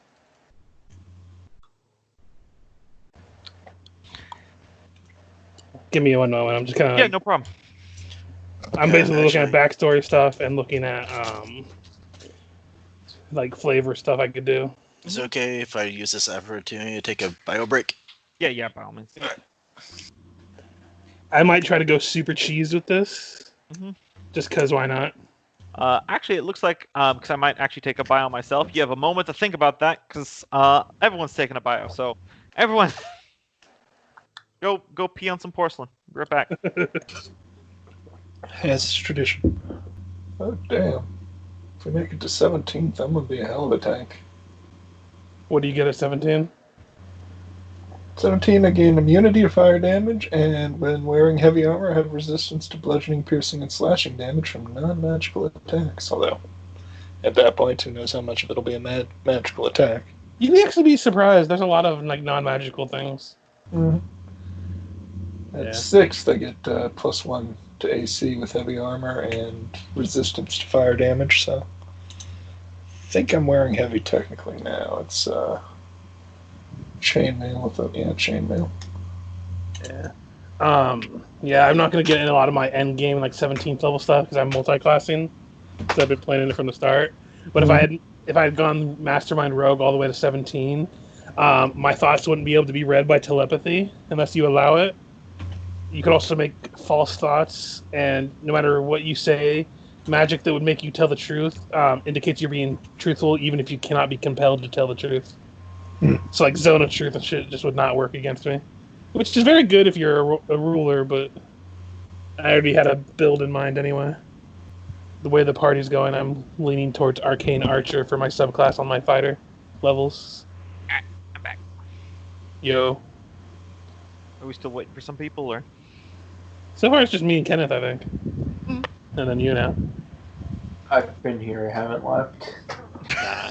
Well, way to count.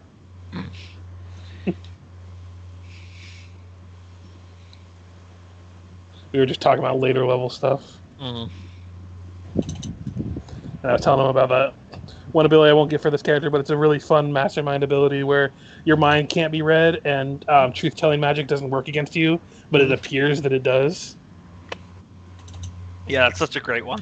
Yep. But I had already planned on something before we had started, and I don't want to deviate from it now. I remember there was like some like high-end mesmerist ability in Pathfinder, which was something like if a detect thought fails against you, you're aware of it. Oh no, it was an item that Manfred actually has that if detect thought fails against you, you're aware of it, who did it, and then you can send them false thoughts. Yeah, that's a fun one. I'm back. You. Is it goes back to it. Okay. And we're back on. Fergus, what were you gonna do?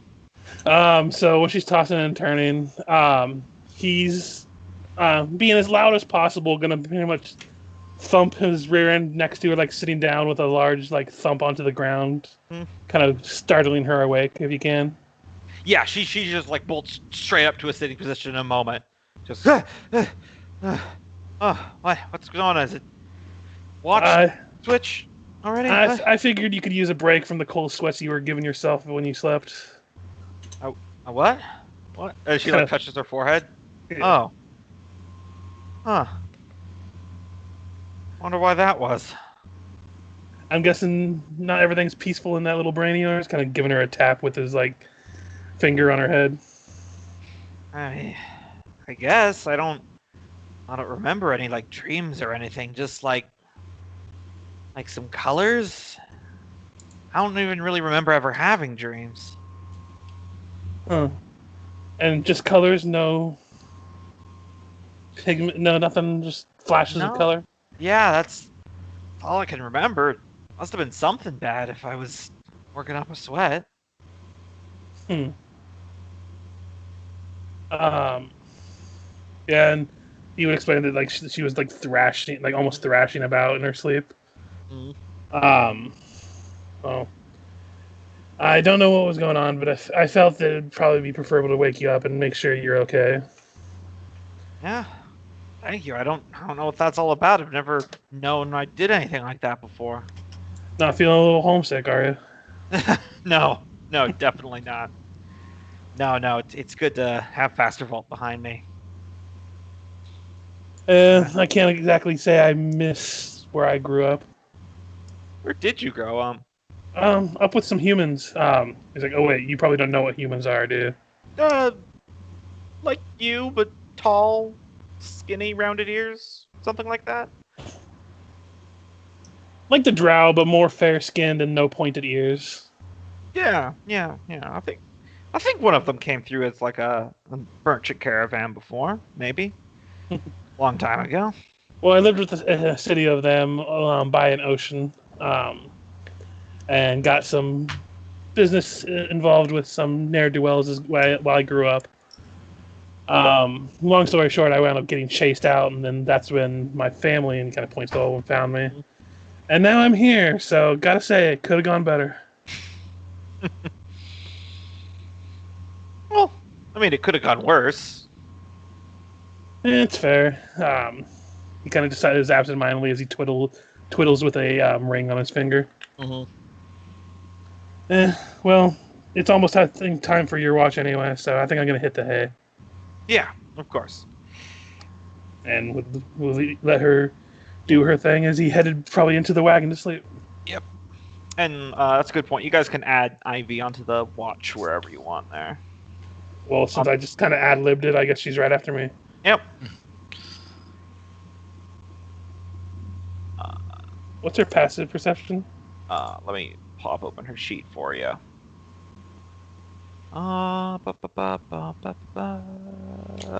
13.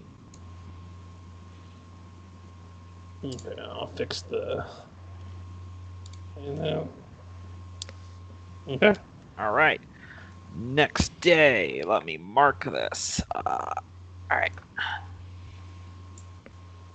I'll review this in a second. Real quick. About halfway through this day, the normal tunnel that you were walking down begins to open up, and you soon find yourself on a precipice about 40 feet from the ground. A curved path going down in front of you, but looking out from where you're standing, you are seeing a landscape like none of you have ever seen in your entire life. Stretching out for as far as the eye can see, far beyond even traditional dark vision, you see just thousands of gigantic mushrooms of all shapes and sizes, many of them luminescent and giving off light.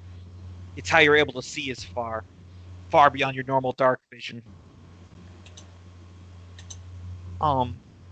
The ceiling of the cavern is so far up that you wouldn't be able to see it if not for the fact that there is small blue dots of either fungus or something all the way up there, almost giving the impression of a starry night sky. And swirling in front of it is vast clouds of purple, glowing green or light blue spores that are gently filtering about on imperceptible cavern winds.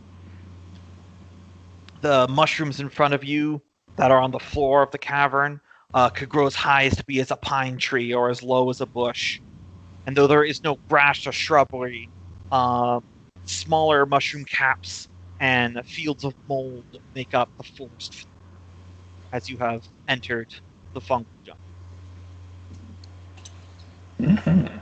I took the liberty of posting some Zengar Marsh pictures in Skype while you were talking, because that's what it made me think of. And because of this region's increased visibility, you actually will see some other hexes around you other than just the one that you're in.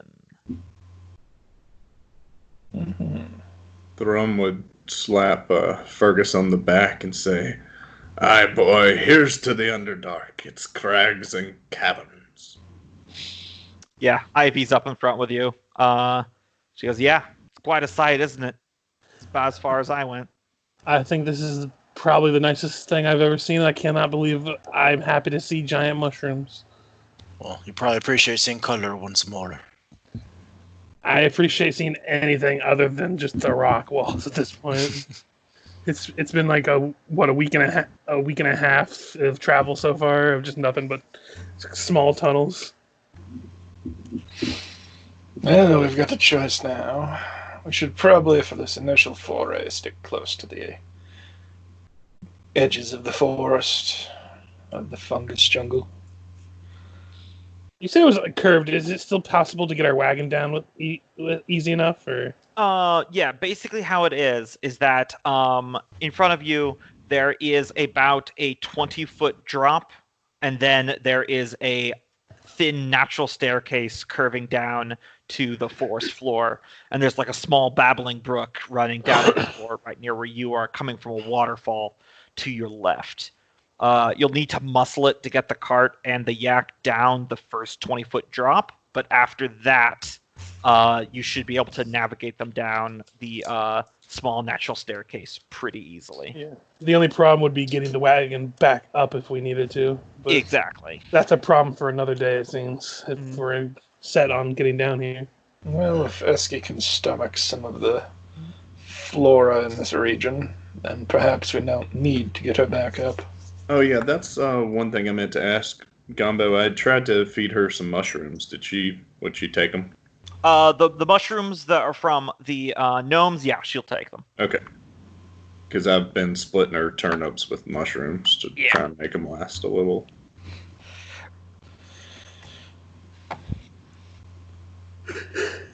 I suppose the question then is if I could use detected poison for stuff that would affect only gnomes, so I could probably detect poison if it would hurt the yak. Yeah, it's reasonable. Yeah. Everyone probably should have eyes on a swivel so we can keep track of any wild animals that we might be able to catch. Aye, that might not be a bad idea to have someone go ahead. Fergus, you're so good with your bow. Would you be comfortable a few steps up to see if you can't pick off any small game? See, that's probably going to be a good idea when we go to camp at night, so I could probably scout a little bit of ways and see if I might be able to bag something. The question is how we're going to cook it if we're so adverse to fire. Look around you, Sonny. It's almost as bright as a cloudy day out here. I think we could build some fires and it wouldn't do any undue attraction. And plus, if I remember, like real life knowledge, can't you make a fire pit that doesn't actually produce that much smoke? Yeah, it is. Because you evolved like digging it deeper and then making it like a narrow opening, Yeah, something like that. a big old bomb fire will cause lots of light and smoke, but you can probably do a small one, and it'll be covered up by some of the natural glow of the fungus. Yeah, there's a lot of stuff that affects the amount of smoke, but just a small campfire wouldn't do much. And one of the things I was going to have in 3rd edition that we don't really in 5th was customized little like cooking thing, so it conceals the flame and has like a camp stove type surface. Well, let's get this ugly old yak down here. And... All right. Whoever is helping get Etsky down, someone in charge can give me a animal handling. Yeah, that'd be Thrum, I think. Yeah, Unless one of y'all is is surprisingly good at animal handling. mine's a 1. Somehow. Mine's Yep. -1. Mine's 2. Wisdom, I guess it is. Yeah. So maybe the two older dwarves can team up and one of them gets advantage or something. Yeah, I'm good with that. All right. That'll be Thrum. Yeah, it was your yak. Stay on the working end. Yeah, you managed to. I'm not gonna have you guys roll to like muscle anything down, because if you guys are just willing to take a long time to do this, it is possible. Oh yeah, it's worth a day to get Yeah. down here so we can adventure. But you managed to get Etsky down without her hurting herself. Though this is probably pretty novel to you, Fergus, since you're missing the surface, is that once you drop down the first 20 feet and you're on a little stone platform waiting, you feel like a few droplets of water on your head, and then it begins to lightly rain. Like real rain? Yeah, water droplets from the sky. That's slightly disconcerting, but hey, I'd welcome it at this point. Yeah, water droplets from the sky. No, he said real rain. There's no clouds or anything over his head outside of a few like color, like it's. I'm trying to picture it in my head here. Is that the only clouds that there are like these wispy strands of like glowing spores. So it's picture black skies, twinkly blue stars, and then purple, light blue, and like greenish glowing clouds that kind of streak through the air in colors on a black backdrop. There's underground cloud giants, guys. Be very careful. So is it just like it's so humid it has started to moisture is collecting and just falling like rain? You can give me a knowledge nature if you'd like. Okay.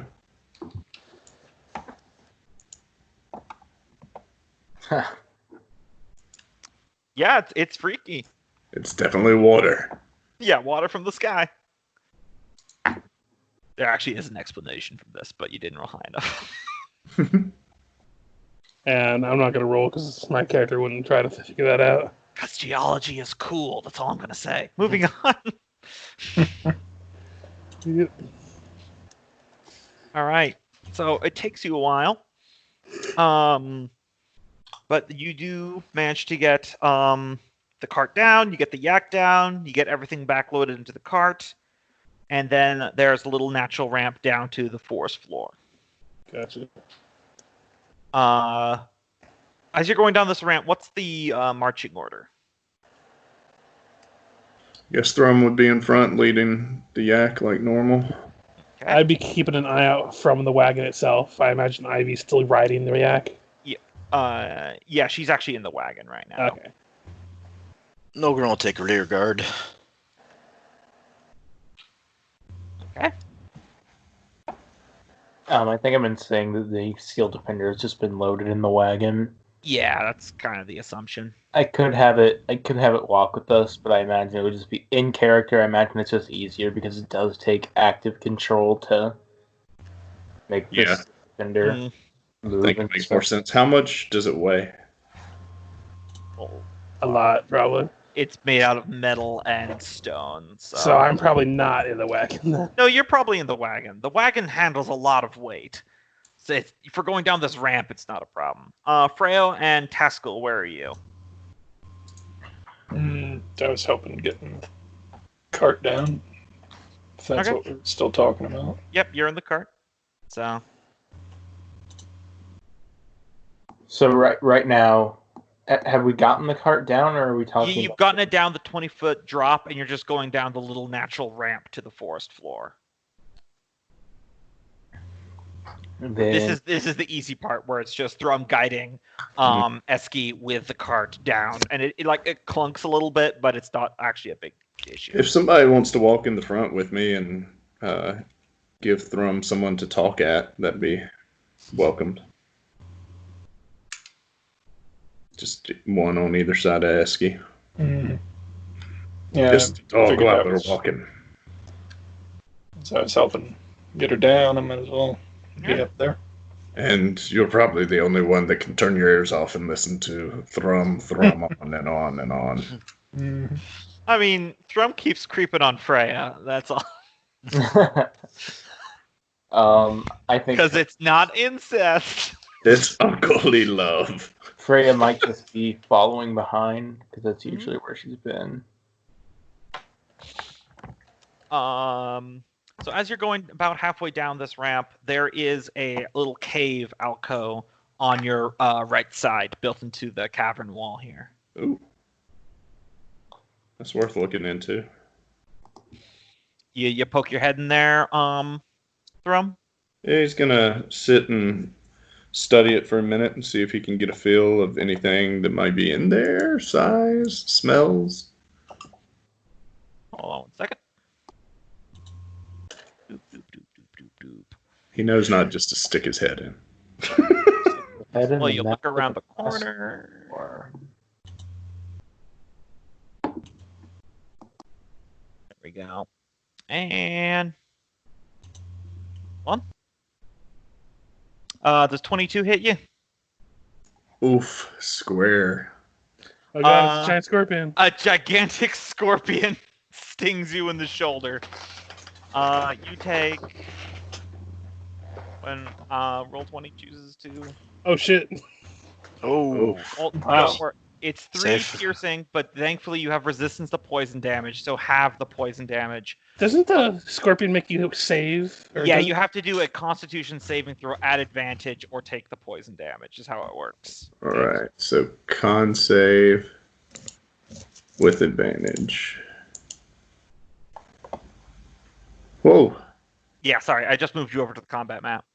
All right. So does a 17 beat it? Yes, it does. So you take half that poison damage, and then because you're a dwarf, you have it again.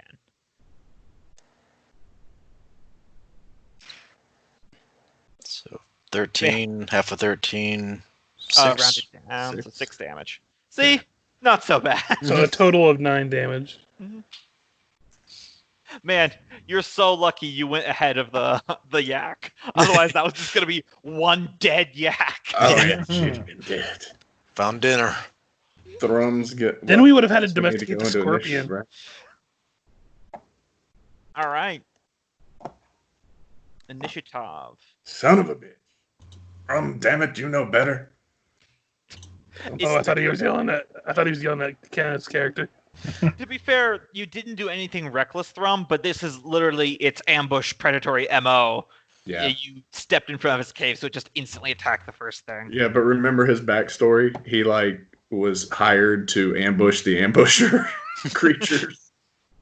By the way, if anyone else wants to control Ivies, feel free. I've just been doing it by default, but Y'all got a thing. Yeah, Yep. rogue on rogue action. rogues do it from behind, don't you know? So what happens if 2 rogues are going at it? Did I forget It's to? just a big loop-de-loop and pull. I believe they call that a Backflips. circle. I Thousands. believe they call that a circle jerk. But anyway, Thrum, you're up first. All right. Thrum is going to, out of anger, uncontrollably, pop into large size. Okay. Okay, so Uh, no one's gonna. Oh, yeah, nobody no, will be literally able to no one see else it? could attack the scorpion now, because he's Yep. occupying the entire tunnel now. And he's Yep. going to take a step back and throw his spear at it, because he walks with his spear like a walking stick. And he'll chuck the spear at this guy.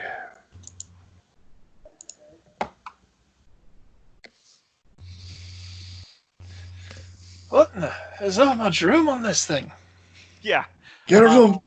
Yeah, you're gonna on your turn. You're gonna have to give me a dexterity not to be knocked off the very thin ramp.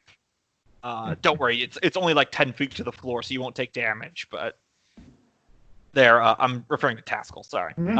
Actually, would he have to throw? Wouldn't he have reach from there? Yeah, you could just stab him. Okay, yeah, he'd use his spear like a spear minute, is supposed to be used and just stab that guy. 7 would still miss, but Okay, yeah, it doesn't matter. He missed. So he's doing it two-handed. okay, still misses. Freya, commotion at the front.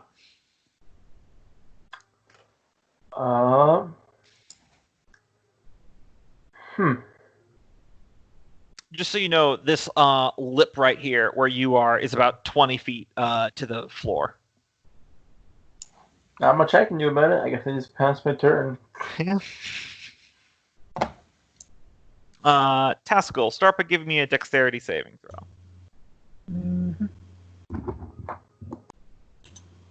Not the best, so whoop. Okay, so you here we'll just give you a little like orange dot and say that you're below. You take a tumble because when Thrum turns big and backs up as he's doing so, the back of his spear bumps you. You don't take any. You don't take any damage, and you don't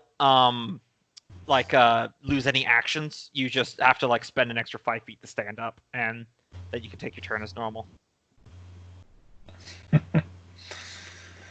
What to do? Because I can't really come up. Well, I guess there's probably enough room if I go around to the. Yeah, there's but there. This is where it is flush with the ground. I'm not sure if I even saw what attacked him. No, it's a flurry of motion over here.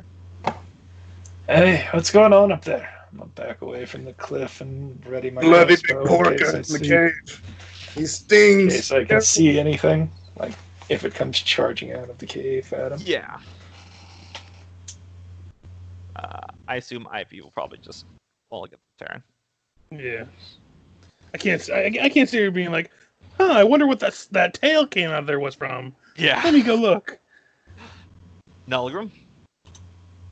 Kind of peering over, seeing the conflict that's going on, he's going to step up and say, might need to brace the wagon just in case Eski gets scattered, and kind of just holds onto the wagon, hopes, he could use full strength if, Eski does try to start bucking or whatever. Mm-hmm. Contingency. Not much else I could do back here. Fergis. So Fergus's first thought is, oh god, the fucking yak is right in line of fire. So I want to try to jump onto Eski's back and then in front of her to here. Would I have to make a roll for that, or can I just do that? I'll say you can just do that. As That's soon as you reasonable. jumped on her back, Thrum would say, guide her down, get her out of here. You're kind of blocking the way with your big fat ass. Yeah, straight rock. Knock me over. Okay. I think that's the most cutting thing I've heard Richard say in character. Right. You big fat ass. But yeah, he's gonna land with his bow out and take a shot. If Thrum can hit from there, that means he would have sneak attack if he hits. Yep, this is true. But it's a 10. Let me see. Yeah, it does not hit. That's fine. And that's my turn. All right. Oh wait, bonus action. I'm gonna give Thrum. Sorry, trying to remember that. Here. It's gonna do one claw against Fergus, and then one claw and its stinger against Thrum. So here's the Fergus claw. Definitely misses. Oh no, grapples. One against Thrum, which will miss, and its stinger against Thrum. 16. That hits because he does not have his shield out. All right. Go ahead and do that Constitution saving throw against its poison again. Oof, even without the poison. Ooh, got max damage. Yeah. So It's you a take. save, and he's gonna parry some of Yeah. that damage. Yeah, you So take. it'd be 4 poison, I think. Yeah, 4 poison. So 2 damage plus 4 poison.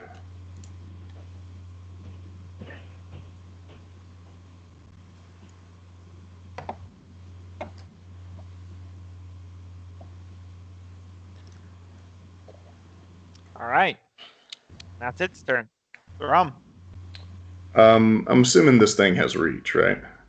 The scorpion, it does not. It had to move up to get to you guys.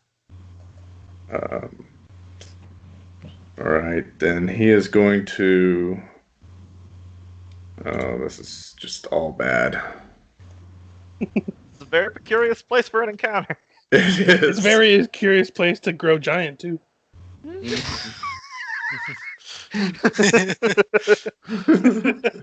it's getting salty in here. Suddenly, a flaming wall appears. I'm not actually upset. I know. Talking smack. Yep. Yeah, it was not smart. And he can come out of it with a bonus action, but since you said that, he's going to hit first. Yep, that'll do it. All right, and he gets that for 15. damage. That's a, And then as a bonus action, he'll shrink down, staying up here in front of the scorpion. like so. And he's gonna yell. I guess I'm gonna have to do like an animal handling or something. But Esky, get going! Ivy, jump on and spur her. Yeah, Ivy can work the reins on her turn, or anyone else who clambers over the wagon can. Freya? I think I might have the second highest animal handling. No, I think Taskill probably does. Yeah, didn't Taskill have a +4? Yeah. But I'm down on the floor of the cave. I have 2 animal handling. Yeah, that's good. So I guess I can try to climb up on the back and guide. Yeah. You can probably get all the way to the seat on your full move action.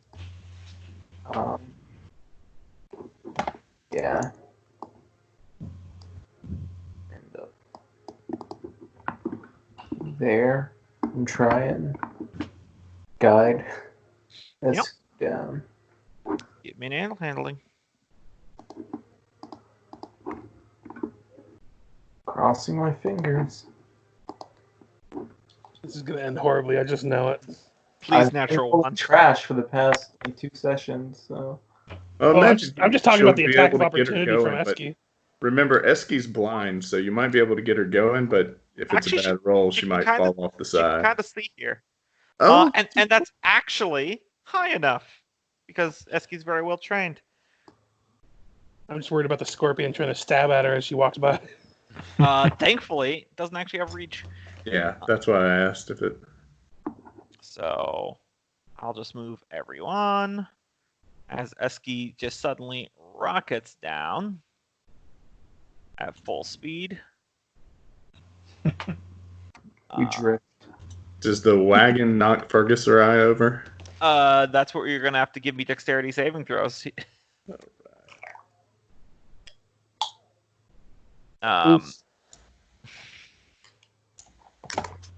Oof.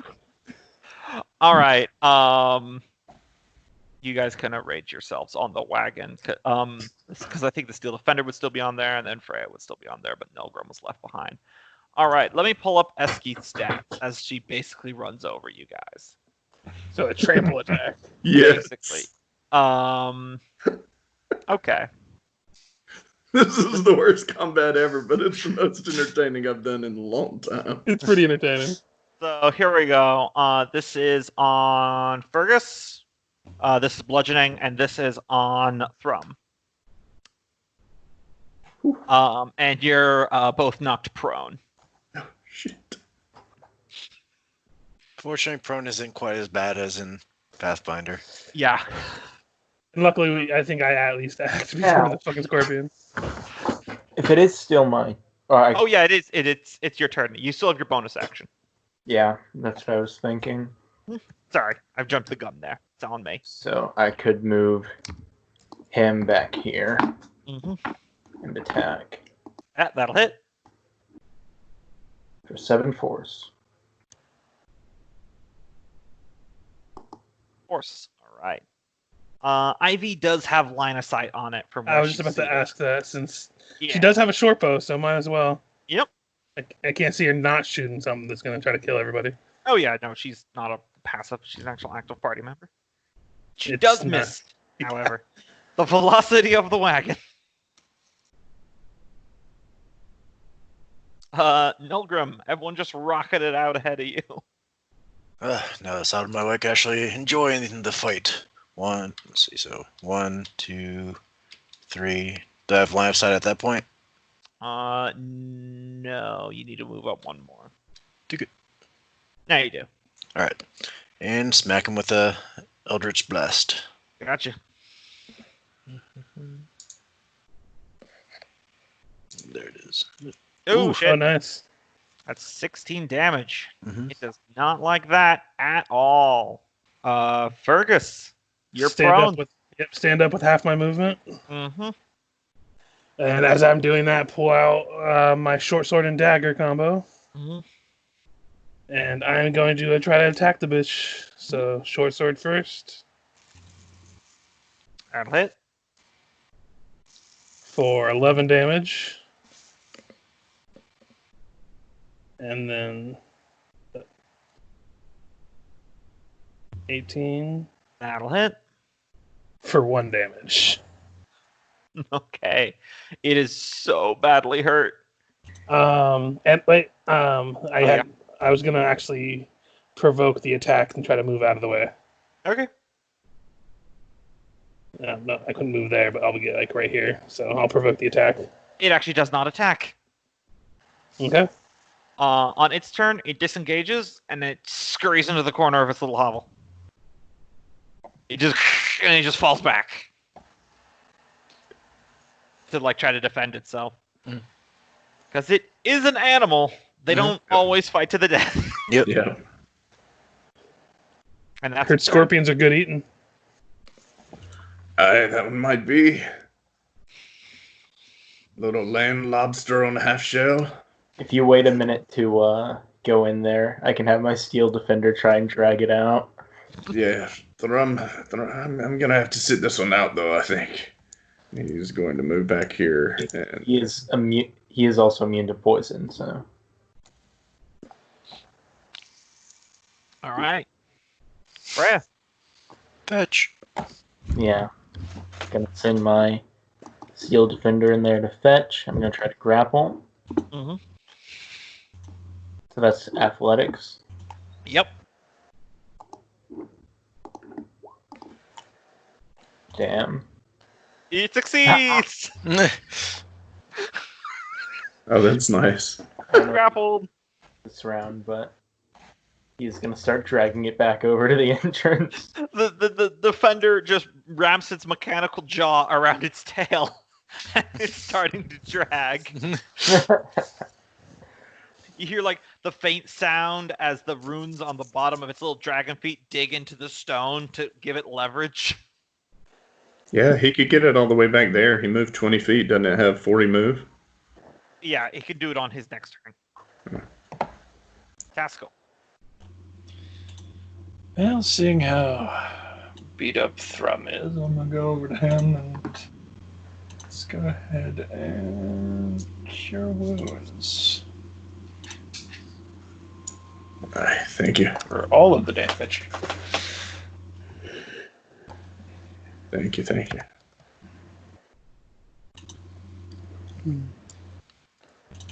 Looks like, yeah, that's the blue bar. I can't see Fergus's.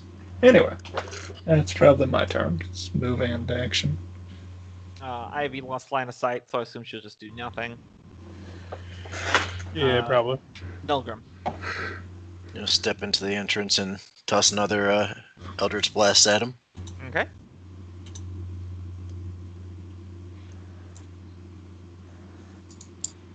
If it goes through. Yeah. It will. Just give it time. Yep. Starting to affect our Wednesday games even now. I know. There's all these YouTube videos of people from the D&D community online who are all like, "Did you know that you could play D&D online?" Like, oh boy. Yeah, that misses. Get off my roll 20. Fergus. Most of them just complain about it anyway. I know. I'm gonna just drop my weapons for now and pull out my bow again. Okay. Would I have line of sight from here or here? From there you do. Okay, I'm gonna pop a shot. All right. Nope. But I have some movement left, so I'm gonna pop a shot and then scurry over here. Gotcha.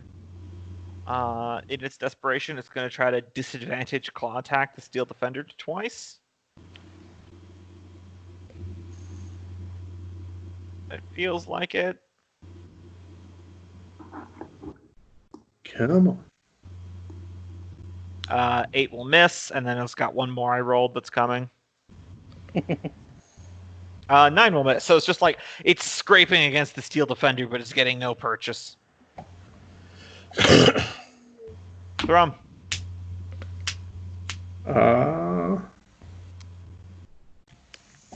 Not knowing what's going on, Thrum is going to.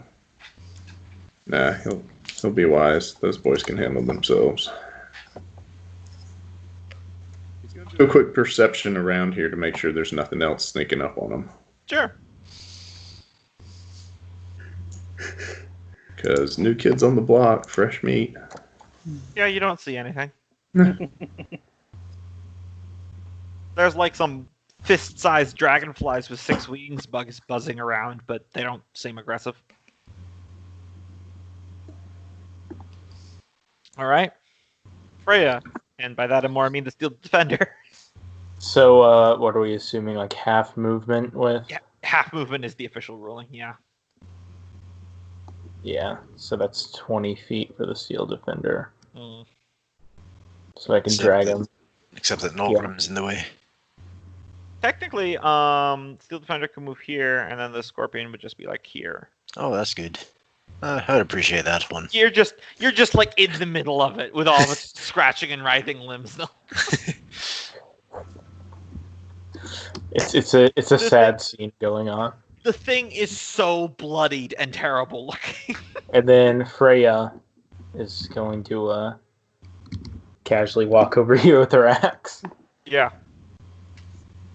And Put him down. yeah, put it out of its misery. What would is attacking it when it's grappled? Is that advantage? Technically, it does not have advantage, but I'm going to give you advantage on this one just because the circumstances are such in a way. I'll tell you, it's got 2 hit points. This thing is basically dead already. Yeah, that hits. It's dead. You just swing your axe down, puncture its exoskeleton, hit some sort of insectoid internal organ, and the entire thing just goes limp. You can eat the bug if you want, Thrum. Aye, after 10 days, a warm meal might not be a bad idea. Over there in that cave, we could get a fire going. However I can do it safely, I would want to try to harvest some of that poison from it, though. Yeah, sure. I think that would be a... Survival? Yeah, survival. That's the skill. Can I assist him if he doesn't have it? Yeah. I haven't trained, but if you want to give me advantage, since I imagine I'd be the one performing it, since I'm the one that suggested it. Yep, I'll let you do that. 22. Yeah, that succeeds. So for inventory purposes, would I just put like a single dose of poison, or? Yeah, single dose of giant scorpion poison. I imagine while I was assisting him to get that out, we were kind of cutting the thing up and starting to harvest what meat we can. Because people eat scorpions. So. Yeah, I know. Scorpions are very edible. They're actually not that bad, honestly. Yeah, that's like a real creature, so it could be. Yeah. That's why I only brought up, because hook horrors are monstrosities, but giant scorpions are beasts. So Yeah. Unless explicitly said, I'm kind of considering beasts edible. Yeah. But I think that cave works for us to spend the night in, and We probably should investigate the fire. cave and see if there's any like remains of things that it's ambushed to. Oh yeah, that's a good idea. Clear it out before we go in there. If there's a bunch of scorpion babies, maybe tame some and have an armada. You know, some of those armor plates might look good on Iski. Oh yeah, if anyone knows how to make armor, hint hint. Probably Make some yak armor. Yes, please. The term's barding, but yeah. I'm looking more around the entrance of the cave, like, we could possibly fortify this pretty good. Looking at trade goods, a pound of iron is 1 silver point, so I could, in theory, make a door for the place into the wall. Yeah, it's very possible. Coins. That'd be awesome. Have like a little fallback shelter. If you guys are looking in the interior of the cave, Yeah. it's mostly barren, but you do see. Make sure I'm saying this right. Yeah, there is a small clutch of scorpion eggs. Oh yeah. Eggs and bakey? Don't know if scorpions have bacon. So what are the chances that we can actually tame these, all jokes aside? It's possible. I could raise them. As soon as the Skype image goes away, I was gonna roll. Let's see how many eggs there are. Hey, max roll. There's 5 giant scorpion eggs. So theoretically, Could get a full wagon team. I think the image in my head of all of us on this yak cart being followed by 5 tamed scorpions. well, my thought process is eventually we're going to have to go back to Faster Vault, and they're going to need something for defenses. What better than trained scorpions that can eventually grow giant and will listen to commands? And just hope you can supply them with enough food. Exactly. It's a theoretical thing, but Yeah. Oh yeah. Yeah. Yeah. See, Yep, now yep, what yep. we need are giant cave crickets. I'm sure we'll find some of those too. But all joking aside, I don't think we'll have the wherewithal to supply 5 more mouths, even if they're going to be baby scorpion mouths. We've got time. It'll take a while for them to hatch, won't they? It takes Yeah, time for them to they're hatch, not. and they don't come out giant. They're wee little things for a long time. Yeah. When they hatch, they'll be about the size of like a Shih Tzu. That's Not still as wee as I thought they would be. scorpion. Yeah, that's a rather good-sized scorpion. Did you not know how huge that giant Oh, scorpion? yeah. I know. Yeah, It was makes sense. large size at least, which is 8 feet. Like, Mhm. We could always use them as ammunition and throw them at people that really bug us. technically, somewhere between 8 and 15 feet. If there's one scorpion in here, there's probably dozens more. Another day we could come back from Dammerhall and collect other scorpion eggs and raise an army of scorpions. And there was at least one more. I don't know if scorpions are the sort that eat their mates. Turns out this is the last of its species, and we're extincting a certain type of scorpion. You see Delicious, a giant delicious scorpion extinction. with like a monocle and like a smoke pipe just drop a bag of groceries. Now, if we're considering raising up one of these scorpions might be a good replacement for the yak in the future, Yeah, that's a good idea too. because we're underground. Who knows how long this yak is gonna last? That very could have been the death right there if you guys hadn't been on. That's what I was joking about. Like, if it died, we were gonna have to tame that giant scorpion. All right, so we'll take the gems out of their gem chest and put the eggs in the nice little. And I'll use arcane locks so nobody can get any funny ideas with that thing.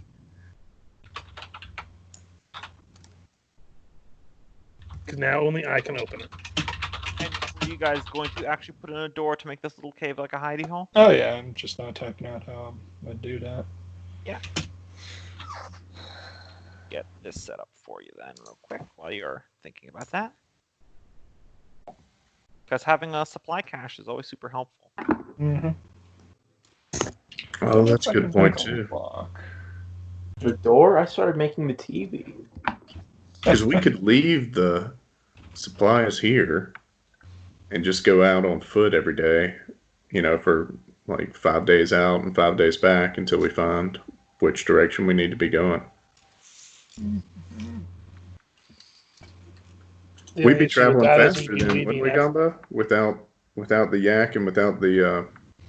No, wagon? you would be going at about the same path. If you went fast travel pace without the yak, you'd be going faster than with the yak at fast travel. But then it'd be like super noticeable that we're there. Yeah. But you just would have disadvantage on stealth. I thought it was implied that we're being pretty loud about it too. It varies. It's a big jungle. Each one of these hexes is 12 miles. So I got a little icon here. What do you guys want to name this little spot? Like supply dump, supply cache? Supply drop alpha. All right. Scorpion base. Oh, that's pretty good too. Mortal Kombat. I don't know. Every time I hear Scorpion, it just makes me think of that guy. I know. Actually, keeping arcane lock for this door would actually be very preferable, because then people who do travel this way wouldn't be able to open it without us here. There you go. Little castle icon right there. Yeah, that's a solid door. Maybe a little inset, like dwarves imagery. Mm-hmm. Here Okay, be good. dwarves. Are you gonna set a password for it? Not to be that guy, but how much poundage of meat would be able to get from that scorpion? Let's look. Start refilling our wares now. Yeah. Actually, pace of clocks are only 10 gold. I think it's technically, it's Pathfinder, but it's good enough. Let's see. It's about 2,000 pounds total. But most of that is its carapace. So I would say maybe a fourth of that is usable meat. Still, a fourth of 1,200 pounds is pretty good. 2,000 pounds. 2,000. So it's about 500 pounds of meat. I'm gonna knock off 2 gold as I convert Mhm. that into iron into the door. So good So use of money. I imagine we'll have to spend like a day here to like try to smoke the meats to preserve them and stuff. Yeah. Or at least like, honestly, we could probably set this room up like before we leave to be like a little smoke hole, and we can return to it, hopefully being preserved later on. Mm-hmm. Yeah, because remember, you guys can take downtime activity whenever you want to if you want to set up camp and do stuff for like a week. Don't even particularly have to smoke it. There's a way to dry it. We're able Yeah, to save although some of the this- armor, the carapace Probably for. too damp for that. We're able to save some of the carapace for Esty. I would say with a 22 survival, that's very likely. Nice. It would take some serious time to make it into like some barding, but Mm. Need something to do with It's Or hard traveling. to cure it and then shape it and all that. just so you know, you can't do any sort of crafting that complex while on the move. yeah. You need to settle down for a little bit.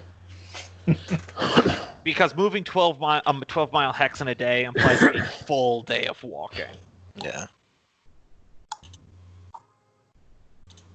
Well, could always toss them on the back of the wagon, potentially. Yeah, if you're bringing all that car piece, that's going to be at least Ah. like 8 bulk, probably Fair, 10.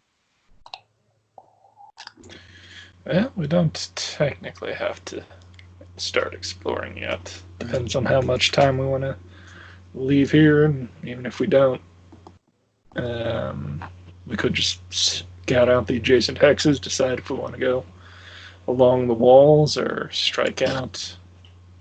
Yeah, I say while we're smoking the meat, we could each day take a 1 day foray into each hex and come back. Would that be possible? Yeah. Yeah. You know, for 3 days and. In addition to smoking, we also have a pound of salt if we find something we can salt cure things too, I think. Yeah, That's why I brought that salt. But I think while we have the opportunity to smoke it, we should definitely do that and keep the salt. Because honestly, we're not going to be able to eat 500 pounds of food. Probably shouldn't smoke in the actual cave, but landing at the bottom would probably be fine. Mm-hmm. Yeah, just have to have watches for animals. Yeah, because Etski is probably what you need to be the most watchful of. Yeah. Can we not fit Eski into the cave there? You can, but if you don't just leave her unattended in like a 20-foot by 20-foot room, that's pretty small. Yeah. I mean, like for like when you're all sleeping and stuff, sure, but. I was gonna say she'd probably make a good pillow for everybody. Mm-hmm. Should keep it warm. Because cows do lay down when they sleep. So are we gonna stay at the base for like a couple days to cure the meats and stuff? So we have more traveling supplies and just kind of go hex out for like a scouting group. Yeah. I think a scouting group will be good. Okay. I'm gonna stay pretty much in the hex that we're in right now. So Okay. I'll stay back and keep the base secure. I am gonna set up, and I'll point out to people before they leave of where I'm gonna set up the bear traps and kind of put like little bits of the scorpion meat on there to try to catch more. Nice. Did you set a password for the door with your arcane lock? Can I do a password? I'm looking it up right now. Real quick before we go forward, just to be clear, you are starting a new day here, correct? I believe so. Yeah. Okay, Yes. cool. I'm just making sure my tally is correct. Anyone I designate can open it. Okay.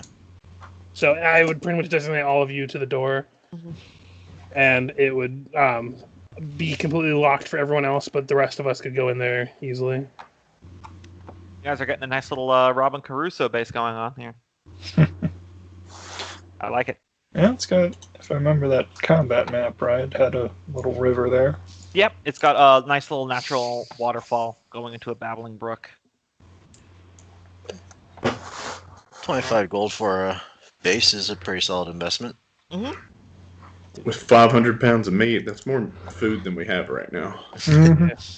Yeah, and like I said, since I'm gonna be staying back, I'm setting up the bear traps with pieces of the meat to kind of attract other animals, and I'm gonna just scout around the general facility for any kind of edible like flora. Mm-hmm.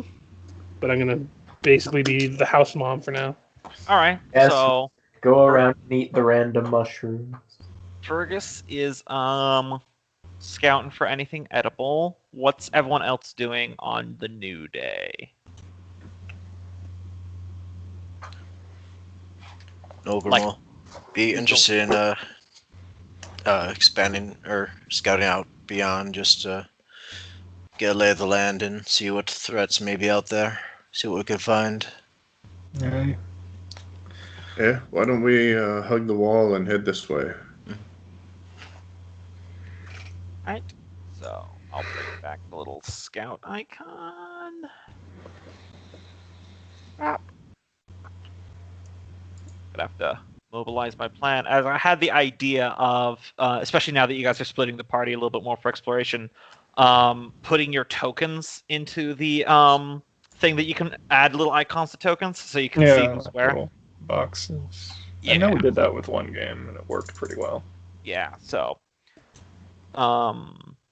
it's Nolgrim and Thrum are gonna be scouting north on this day. Who else is going with them? Probably at least one other with the scouts, because that way we have it even splits. As even as can be. Yeah, well, I mean, it'd be 3 and 3, because Ivy's here too. So I guess Freya will go. Okay. All right. I feel like the scouts would have more danger anyway. So yeah, Freya with her little pet beastie would probably be helpful, huh? Mm-hmm. And I suppose I'll make a list of any sort of tools we might want here and consider making them with my thing. So yeah. Okay. Yeah, I already said what I'm going to be doing, so I'm good. Thrum would ask you if you had the ability to make a halberd. I think you asked me that last week, and I said yeah. I think I've Skyped it to you, but Yeah. Yeah, he does. if you have time, Actually, he asked me about a mall last Sunday. Yeah, How many weapons do you plan to carry, Cobb? You do have a max. all All of of the them. weapons. Yeah, you just need to provide me with the money to make it. And Okay. Do you Father need Mountain money or do you blesses need us. metal? Either. Yeah, either works, but can make- technically the skill says something about gold pieces into Yeah. or up to gold pieces. I can give 2 of my platinum to you to make the halberd if you need. That's way overkill. Yeah, It's- platinum. You can make anything except full plate out of platinum. Okay. Oh yeah, I keep thinking a platinum's with 10 gold. Isn't that correct? How much is it worth? I think it's 100. No, it's 10. I thought because 10 silver makes 1 gold. 10 10 gold make. Tends to be what it does. I mean, 100 step would be closer to actual value of the old stuff, but the game uses 10 step. Because unless you're operating where we're going to use electrum pieces. I'm not using electrum pieces because I find that a weird metal. For So it would be 10 gold for a platinum. some reason, I thought it was 100. If you want to Yeah, make these, you're right. sure. You're right. It's 10, but still. Well, the reason I was suggesting platinum is because halberd is 20 gold, and don't you have to have the same gold equivalent? Yeah. Yeah. So 2 platinum would make the same price as a halberd.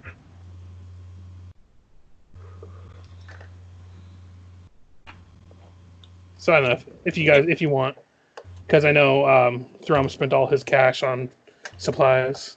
Yeah, hold off for now. Let me look at the weapon chart, and we'll talk to you next day about it.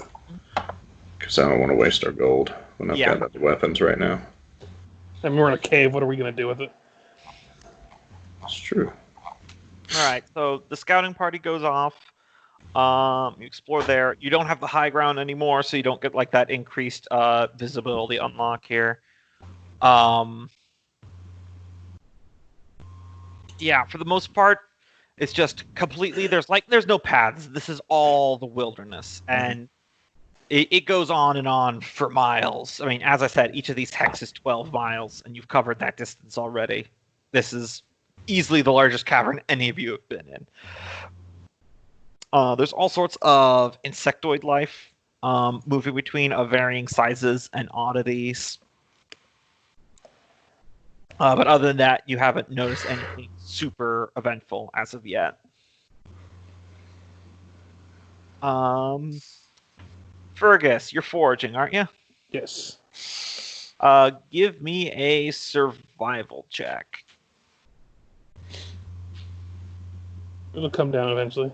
Yeah.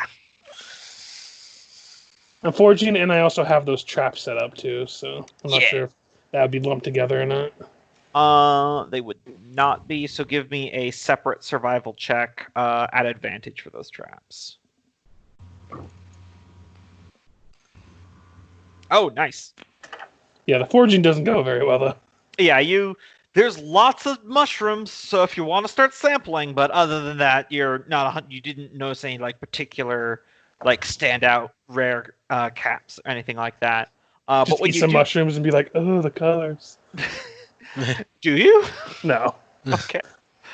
When you get back though, one of your bear traps has sprung, and there's about a 2-foot long 6-winged dragonfly that got snapped in one, and it's already dead. It's about 5 pounds of food. Okay. Probably throw that in with the rest of the stuff to probably use that for part of our food for the day. Mm-hmm. All right. So that's it for this day. What's next on the plan, everybody? Shall we press on just a little bit further, get a actual, see if we could expand our knowledge of the area a bit more? Or shall we start headed back?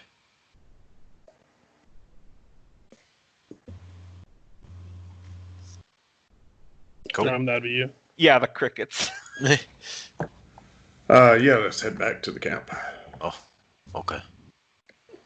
You sure you don't want to search a little bit more? See if we could actually learn something new in this area? How much time do we have left? This would be the next day. Yeah, this is the next day. It takes you a day per hex, so you have to be gone for at least 1 day. Oh, okay. I was confused. I thought we would be able to kind of like poke just around the edge and not incur a day. You can, but it won't reveal you any new information as players. Mm-hmm. Yeah, why don't we move back down to this stick near camp? And do you want to head this way? Sure.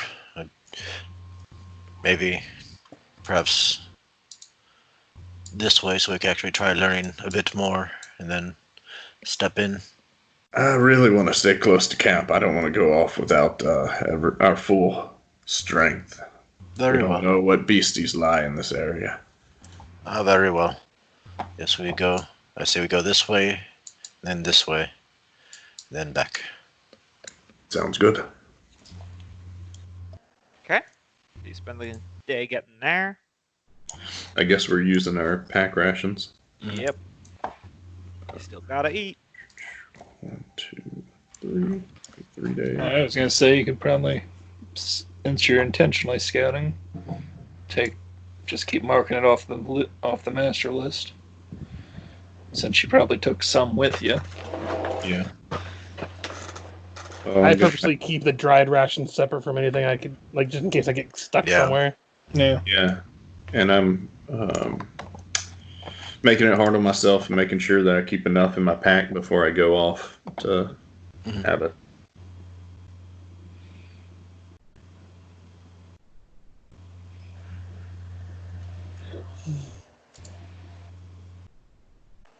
All right.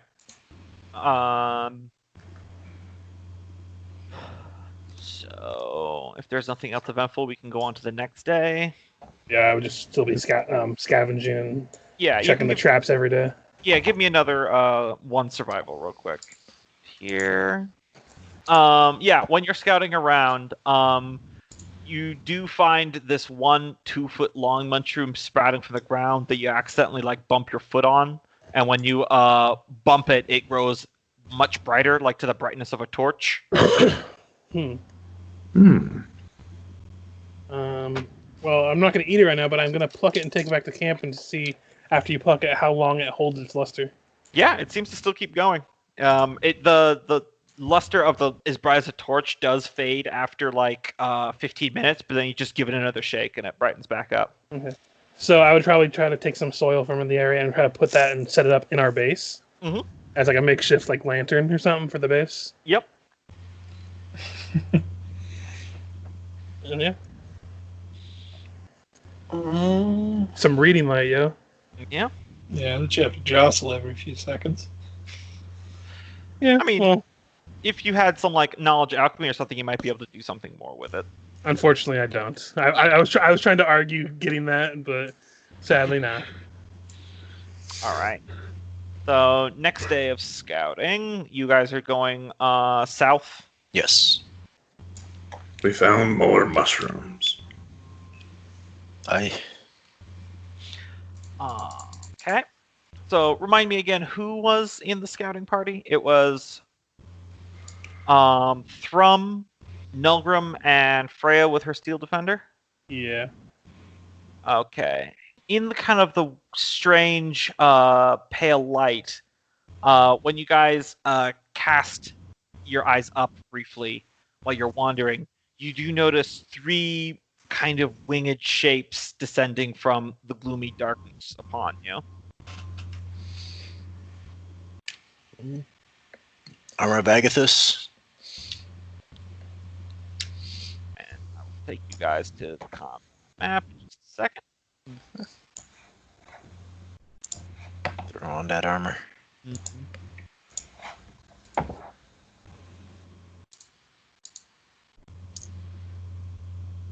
Yeah, if we have the time, Thrum would enlarge. All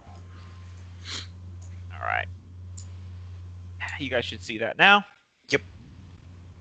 What you're seeing is 3 kind of strange, pale white-ish gray winged lizards with elongated heads and kind of beak-style proboscises, or however you pronounce that word, coming at you.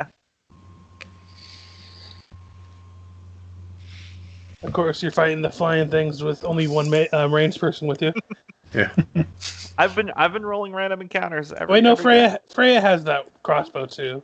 I keep forgetting that. All right. Pteranodons.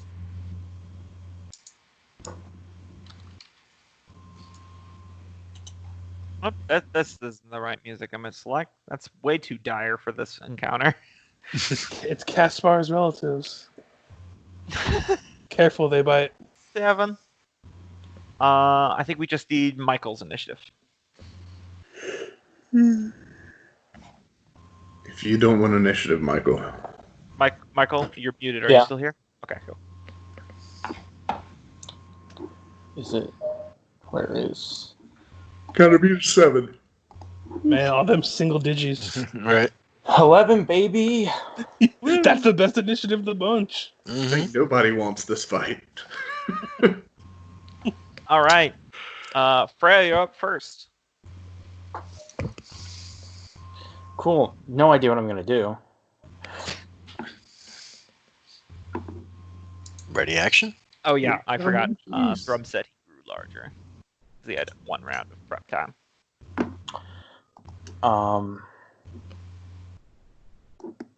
Really quickly.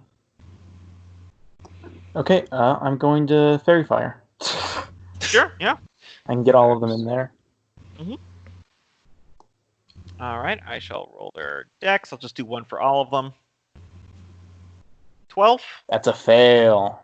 All right. Fired. They're fairy fired. I didn't have time to get a fairy fire image, so let's just give them this little candle. Or actually, no, we were using a purple dot before. That was pink dot before. That was good.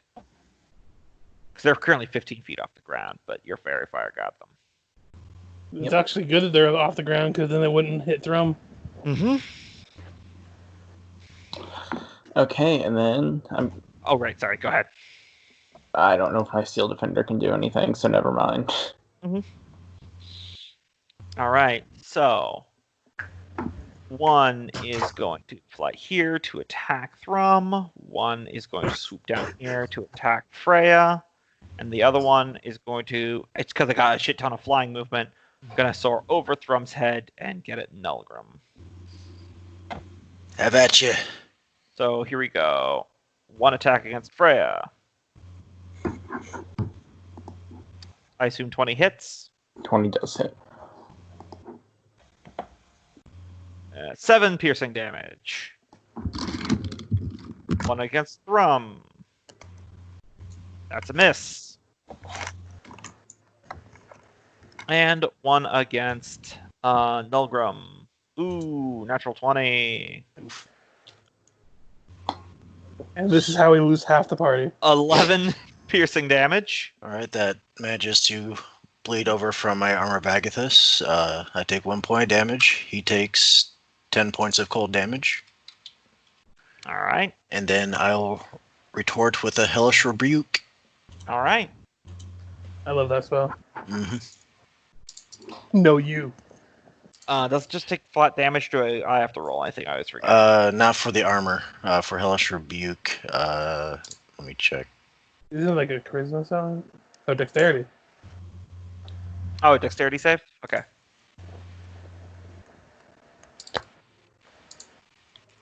Well, Natural That 20. passes. So I think it takes half damage. Okay. So its Yep. its little beak thing pecks at you. But then it like ice covers up its beak before it bursts into flames and it's just dead. All right. And now they're going to spend the last of their moves to move away. They have an ability called Flyby, so they don't provoke attack of opportunities if they leave via their fly speed.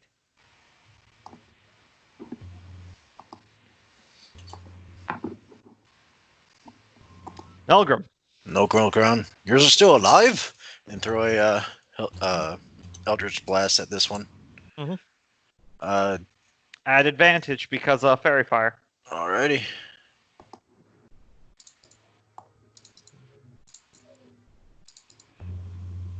That will hit, and 8 damage.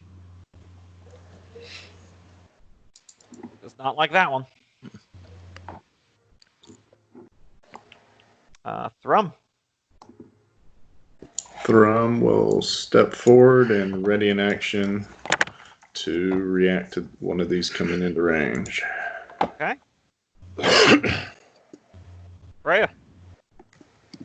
Freya is going to go over here behind Thrum, and then I'm going to bring the Steel Defender in. And can I prepare an attack from the Steel Defender? Yeah, you can. But you can. I'll say you can say that. Okay. For if anything comes into range. Yeah, I would say that you couldn't prepare an attack for yourself and the Steel Defender at the same time, but I could say you could do one or the other. That's reasonable. All right, Pale Hunter's coming in. Because it ain't too bright, it'll come in this way, and this one will come back in. So, Freya as Steel Defender gets their AOs on this one, and I'll roll the attack against Nolgrim. I think Thrum gets an attack of opportunity, doesn't he? Because he prepared.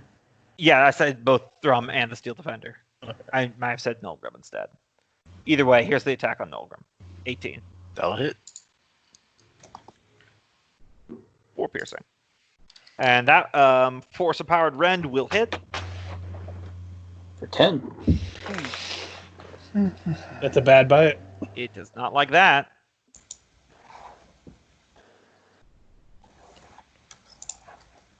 Cope, are you there?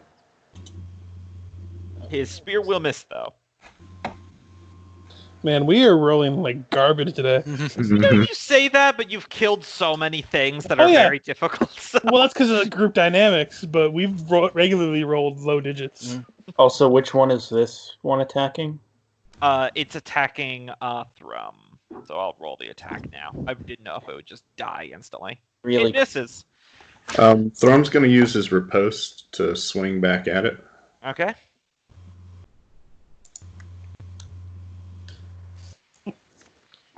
He's like, no, fuck you.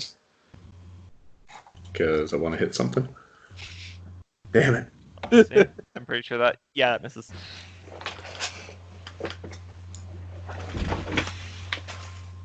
Alright, and then it will continue its flyby to be away.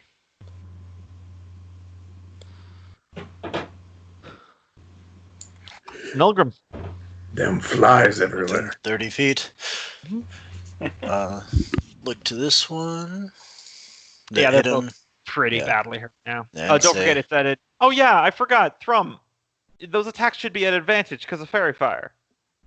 So I guess that's technically one attack miss. Yeah. Because he rolled 2 attacks. You want to give me another shot, or we'll just know for the future? No, take another shot. And this one would be an advantage because technically the other 2 would make one advantage roll. Yeah, so just give me one more at advantage. Okay, that will hit. I know. I remember which one you were attacking anyway, so it's all good. I So think we'll- the top right one. Yep. Yeah, that skewers it. So, sorry to interrupt, Nolgrim. You can Eldritch Blast. Splatter it. Hit him with the first grudge, saying the price is owed for blood, and then hit him with the Eldritch Blast. Mm-hmm. Advantage. A tremendous amount of overkill as it just ruptures into a blood cloud that sprinkles down upon the mushrooms. And Hey, it's free like, fertilizer. Well, we're not going to harvest that one. but I feel much better as some of the wounds start to heal up. Back to full health. Woo. Woo. Here you go, Freya. You just hold this here. Gotta click this because I don't know the amount. So you'll heal 2d6. Also, before I take us back to the overview map, because this was a random encounter, I need to stroke my own ego because I actually made this map because they didn't provide me random encounter maps for the fungal jungle. Yeah, you were That's saying that shit. before. You didn't just I like copy that. this from somewhere? No, I just used a bunch of PNGs and textures and messed with transparencies and gradients and shit, and I made I this. understood Nice. the word transparency. Yeah, I That can't was make it. maps very well. That's why I steal them. Listen, Yeah. I've been doing. Think about, I was making maps for the entire Dark Heresy campaign, so I do have like 4 years of trying to do this of experience. Right. Yeah. I like it. I was Looks very really nice. Proud of how I just don't have the skills of Photoshop to get it done, but I can still appreciate it. Yeah, this would take a lot of work. Dude, that's a good map. I hope you reuse it. Yeah, I plan on it. These generic ones are really nice. It's also really easy to reuse them because you can just rotate the entire map, Yeah. and then it can give the sense of a different map. As this campaign progresses, you will be continually seeing more and more maps that I have to make because the books get progressively worse at providing them. Yeah, we've talked about this company before. Yeah, Didn't you say they only had one book? they have 2 books. Okay. It was supposed to be a 6-book series. So Yeah. And then they just disappeared off the face of the earth. Yeah, I They- read an article about them when y'all started saying that. And like they had taken a bunch of people's money, right? yeah, they have a fully backed Kickstarter for this entire venture path, and then they just And because it's Kickstarter, you have no legal recourse. Like you can't sue for your money back, right? Oh, yeah, it's a fundraiser. Yeah. all right. And if they already spent the money, then you could hardly get it back anyways. Yeah. Have they filed bankruptcy or anything? No, they just went radio silent one day. Lots of RPG Kickstarters do that. Yeah. Mhm. All right, so that's that day.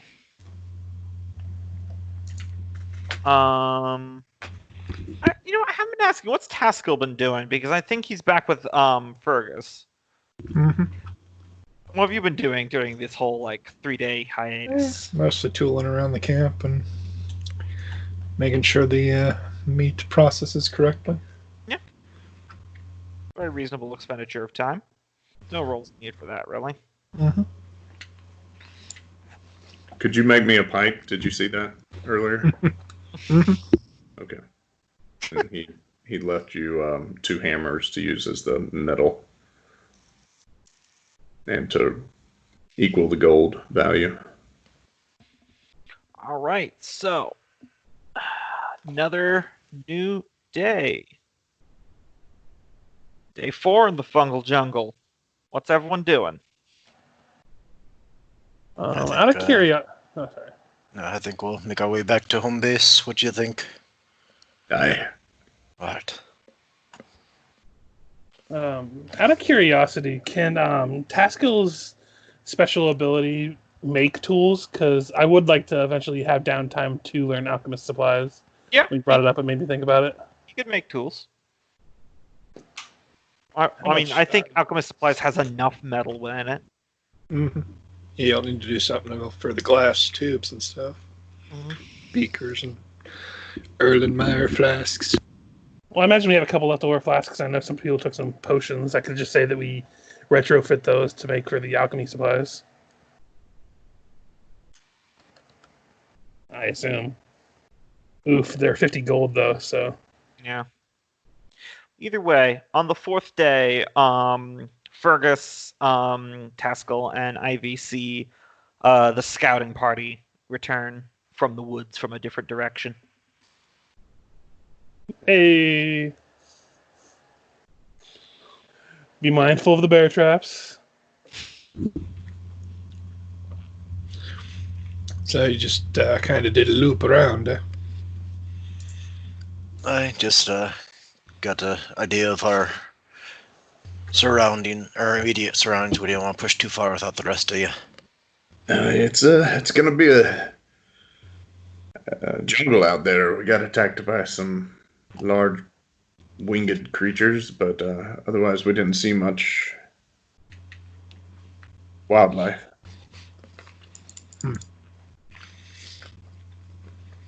Lots of insects. More accurate to say we just didn't kill a lot of the wildlife. Aye. By the way, Eski is currently licking a rock with a very dilated pupils. Well, it didn't Eating some weird detect mushrooms. this. Didn't detect as poisonous, but we might not trust the yak for a little bit. Listen, there's a difference between poisonous and really trippy. Oh yeah. Although that means we know which mushrooms get us high if we ever really need to have some fun. Or at least a yak high. That's why I said it the way I did. It's like, What the hell's wrong with Esky? She's just having a great time.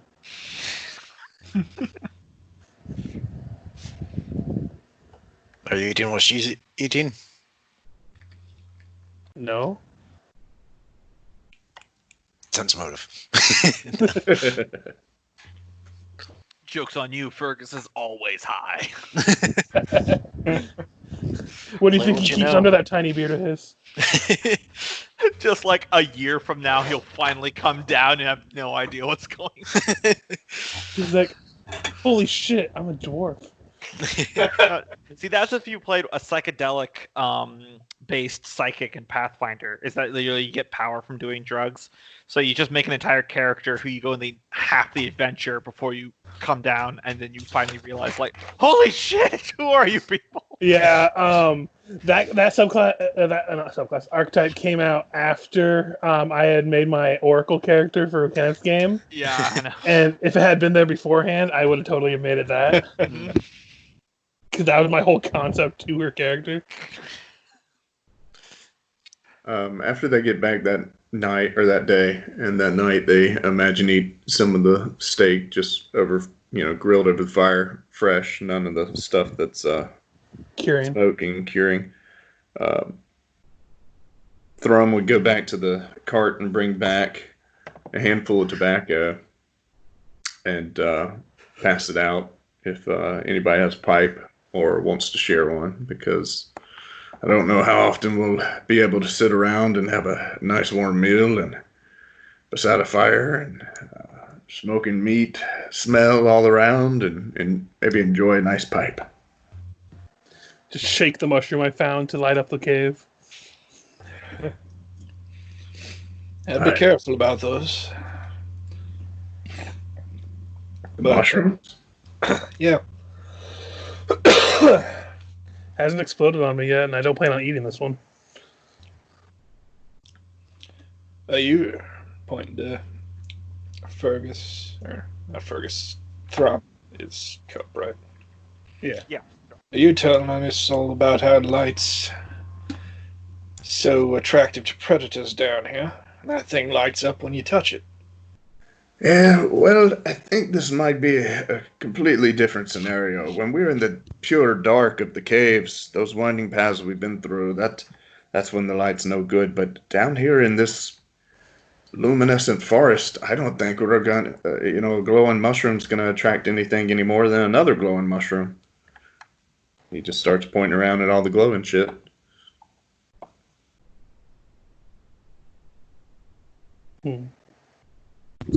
I think we're fine. Yeah. And I plan on leaving this mushroom planted in the ground in here, basically as a way to light up the cave when we need to have downtime when we return to it. Hopefully, by planting it in the ground, it stays alive. Just get a good scoop of yak poop and put it in a corner and plant it right in the corner. I imagine I would have done that just the entire time, just be like, ew, ew. Yeah, Ivy takes the pipe from you to try some of that there, Thrum. Oh, yeah. She goes, yeah, with all this glows, I bet there's a very low chance that the glow will track the gibble stomp. She takes a little bit of The a pipe. gibble stomp. Now I know there's a story. Oh, shit, have I not told you all about that? No. Oh, okay. It's a traveler's tale, I heard. According to some people who tried to explore the fungal jungle, is that there is a giant that lives here, towering above even the tallest mushroom stalks of the forest. Now, the really crazy part is that there is, according to legend, no cavern entrance large enough for a giant, so no one knows how he got in here. Some say that he carved it with his own hands, this entire place. Other people says that he ate shrooms until he grew to that size. Either way, according to legend, he wanders around and attacks travelers. Well, Oh, I'm goody. glad we have that information now that we came back from our scouting trip. Honestly, it sounds accused upon a little tall tailish to me, but Oh, I like what you did there. No way that's true. I don't know. I've seen these walls have some odd effects on people growing larger. oh no, he tried with Eskia. Thrum is Luke Gibbles. I don't think you should judge it before you know him. Eski has already fallen asleep, by the way. I don't doubt that there's something out here much larger than a man that could eat us, but that probably goes for the flyers that attacked you guys. You know. Do we know how long it would take for one of these mushrooms to grow this big? Like the The size, tall ones on the outside. the tall ones on the outside. Yeah. I'm gonna say no because I generally don't know. All I know is that fungus is bizarre, and how fast it's able to grow. I remember once when I was younger, back when I actually had a backyard, as I would go out to this one spot in the backyard pretty much every day. And one day I went out there and there was it wasn't quite it was some sort of fungus, but it wasn't like a mushroom, but it was like half a foot in diameter and it was not there the previous day. Yeah. It sprung up like overnight. It was freaky. Yeah. My daughter went ape shit when we had all of a sudden one morning we had like dinner plate sized mushrooms and just in this giant circle right in the middle of the yard. She's like, "What are those? Why are those mushrooms there?" And Wait, were they in an actual circle? Yeah, they were. Wow, in, you actually got a fairy circle in your backyard. and that's what I said. I was like, "Oh, that means a fairy came by, probably." Yeah, Must have don't left them. let And your I just kept walking, and she was like, "Wait, what?" yeah, don't wander in there by yourself. You might not come back. Yeah, my grandmother when she was younger used to go mushroom hunting, and over a season, like just like a year, she would be able to find these edible mushrooms that were the size of like my head or bigger. Yeah, And that's like they only grow after the rain, so it's basically you hunt for them literally right after the rain. and those are some of the only edible ones you can find in North America, or the big, like brain-sized ones. Yeah. So I don't know how long it would take one of these giant ones to grow, but probably a hell of a lot faster than a tree. Yeah. There's morals too, isn't there? The little shrivelly brown ones. Yeah, let's not get started into the tiny, indistinguishable amounts of mushrooms that could either kill you, get you high, or I don't know. you could eat. I mean, Listen, fungus and mold is one of those things that discount by the fact that if you think about how fast they grow, they're genuinely quite terrifying when you think about it. Mhm. Anyway, so yeah. So how it's been 1, 2, 3, You've been 4 days. 4 days. So how well along would the curing of the food be done? I would say it's probably done by now.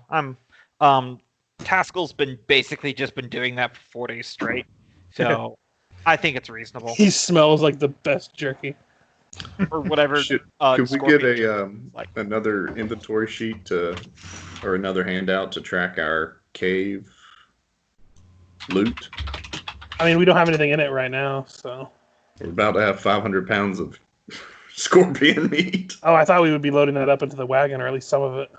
Well, I don't know. What do y'all want to do? Do we want to leave the wagon here in the cave? We're gonna want to go farther than just a couple tiles away. Yeah, the wagon itself also cannot fit into the cave. Eski can, but the wagon cannot. Mm-hmm. All right. We'll just leave Eski in the cave for weeks with like a couple weeks worth of trippy shrooms and just let her enjoy herself while we're. Because she wouldn't totally eat all those in one day and have the worst trip in the world. And then starve to death, and you just come back and her stomach's burst open with all the fungus growing out. Yeah. All right, 500 is way too much bulk for the wagon to hold. We could carry. It's 50 bulk. Yeah, we could. I mean, we could offload some of these mushrooms and cave fish and some of the meat into the cave and shut the door behind us and then head out so like I could redistribute it so that we start utilizing more of this meat that we just made that won't keep long. Yeah, so yeah, like just salted cavefish, mushrooms, and I don't know. What else would we unload? All right, I'll mess with it and rearrange our food, but I just didn't want to lose it, so that's why I wanted this sheet. Now that I've got Scorpion base. Top of a new day. I think that working out of this cave is honestly just kind of slowing us down in our travel. Yeah, I mean, we can. It's a good fallback if we need to like put stuff in there to come back to if we start getting low. Yeah, because you can't carry all the food that you find. So it's in real life, like exploration. What you did is very helpful because if you decide to return to Faster Vault, you can just before you go into the barren part of the tunnels, you can load up on food at Scorpion Base and keep moving. Yeah, but also if you keep doing these stashes, we could load up a far stash, come back. Mm-hmm. You know, it helps in travel both ways. Yeah, you don't have to keep working out from the base like you've been doing. Yeah. And plus on Horde Night, it's a nice place to fall back on. I would say, like, Cope, if you need a handout for our caches, there's a note handout that we're not using since I put Scorpion Base loot in handout. If you guys start making a bunch of these, I might just convert that into supply caches, and it's up to you to subdivide at that point. I figured that's what we'd be doing anyway. Yeah, so. Because I imagine we're gonna have some holdouts here. Fun fact though, Arcane Lock will only last until I cast it again. Actually, no, it doesn't say that. It says until dispelled for the duration. Yeah, so you're good. It won't have a password on it, but anyone who's in our group will be able to open it, including Ivy. And just for fun, the Yak can open it too. All right, so it's a new day. Where are you guys heading?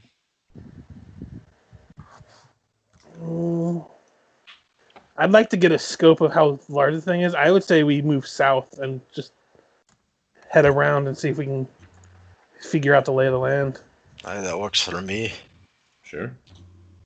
Okay. So that's another day there. I'm so glad Cope's the one keeping track of the inventory for food because I could not do that. Mm-hmm. All right. So day 6 of the fungal jungle. You gonna keep heading south? Yeah, if there's one down this way, or if there's not. Yeah, I'll reveal it to you. You should be able to see the cave walls when they come up. There's actually like a little quarter of this text that you already explored. I just didn't want to show you until you've been here. Gotcha. I'm not counting that as a separate fungal jungle tile. That'd be stupid. So, yep, you're still skirting along the cave wall here. Yeah, and unless anyone else has objections, I imagine we're just like skirting around the walls. So going like this tile right here, if there's one. Gonna be keeping an ear out for thunder. Yeah, no, that was my thought. Was we'd stick to one of the walls for initial exploration. It's like a maze. You always keep your left hand on the wall. Yeah, and if we know that we're looking for a way through the jungle, it would make sense that we just stay on the wall until we find an exit. Plus, it gives us. Oh, sorry. Go ahead.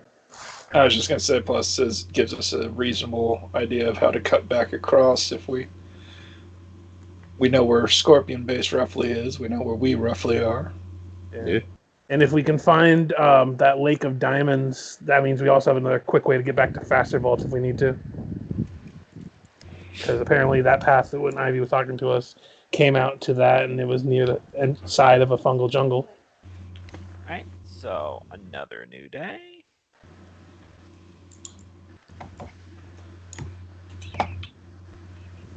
All right, so how many days since we left? This will be the third day since you left Scorpion Base. You said the 5th day? Third day, okay.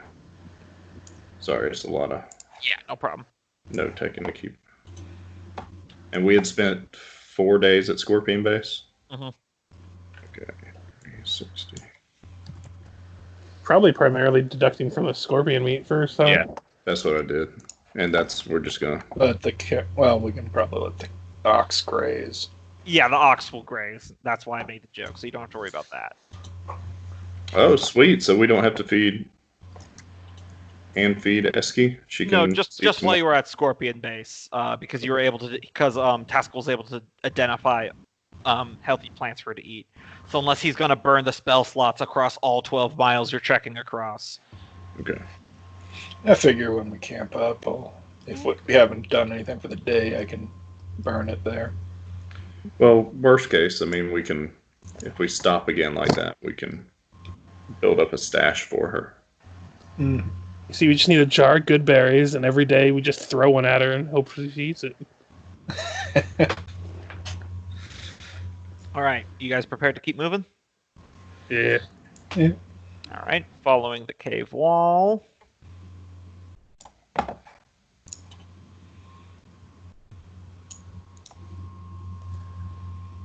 I'm just going to reveal that, but I'll just say that doesn't count because it's barely a hex. So I'll just say you cut over here as one day.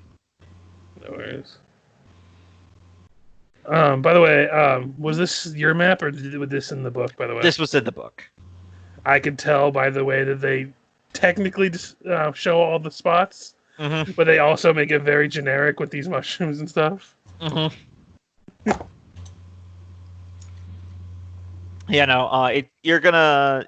The third overworld map will be the one that I make. Yeah. Because there's a lot of overworld maps. Yeah. So do we want to cut into this area, even though that's probably not against the wall, and then go that way? Or do we want to just keep going up here? I say keep going against the wall. I figure that's our best bet to find the exit. Okay. So yeah, going up. And there's no real reason for us to meander around the fungal jungle. Adventure. It's the friends we meet along the way. You say that as you actually have made a friend along the way. Well, I don't think...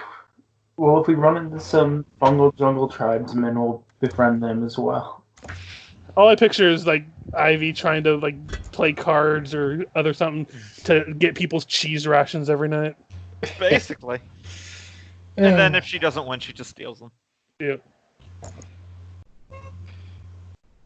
Yep. So the wall curves out this way.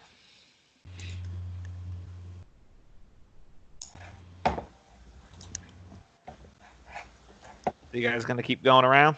Yeah. Mm-hmm. All right.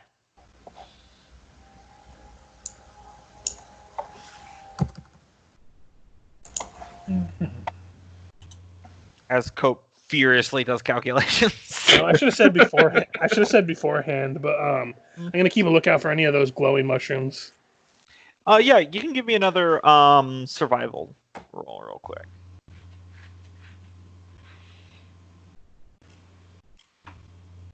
Ooh, that's a good one.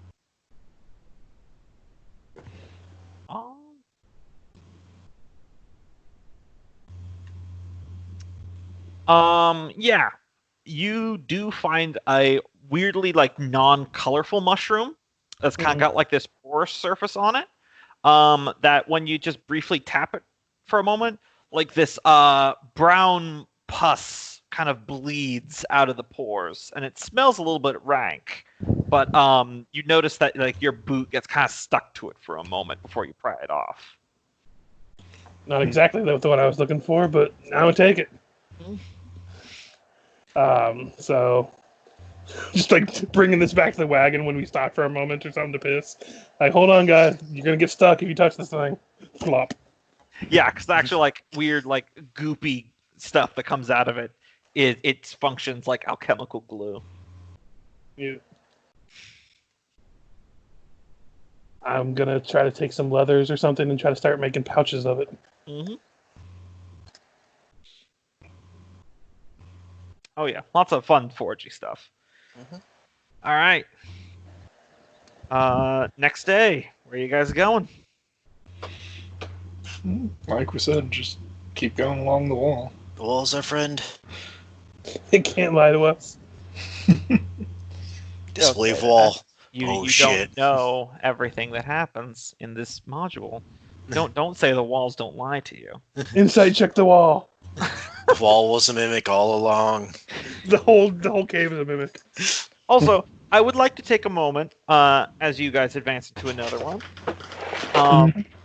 to just really sit down and appreciate how utterly massive this place is. If each of these hexes is 12 miles. Yeah. Oh my lord! I hadn't even thought about that. Yeah, just like really appreciate it. You can actually It's- modify the map and make it so every hex is 12 miles, by the way. The Yeah. place is big enough to have its own weather. So, yeah, it's fucking huge. Let me see. You have to like enable the hex grid again, and then and then say it's every hex is 12 miles, and then you can change it back without hexes, and it carries over. Yeah, let me do this real quick. Am I enable grid type hex? Yeah, you see why I almost went insane trying to line up the grid here. That's why it's bright red. Yeah, that's why I was saying just like enable it and then disable it afterwards, because otherwise that would get nightmarish. Yep, see? Yep. So a lot of miles.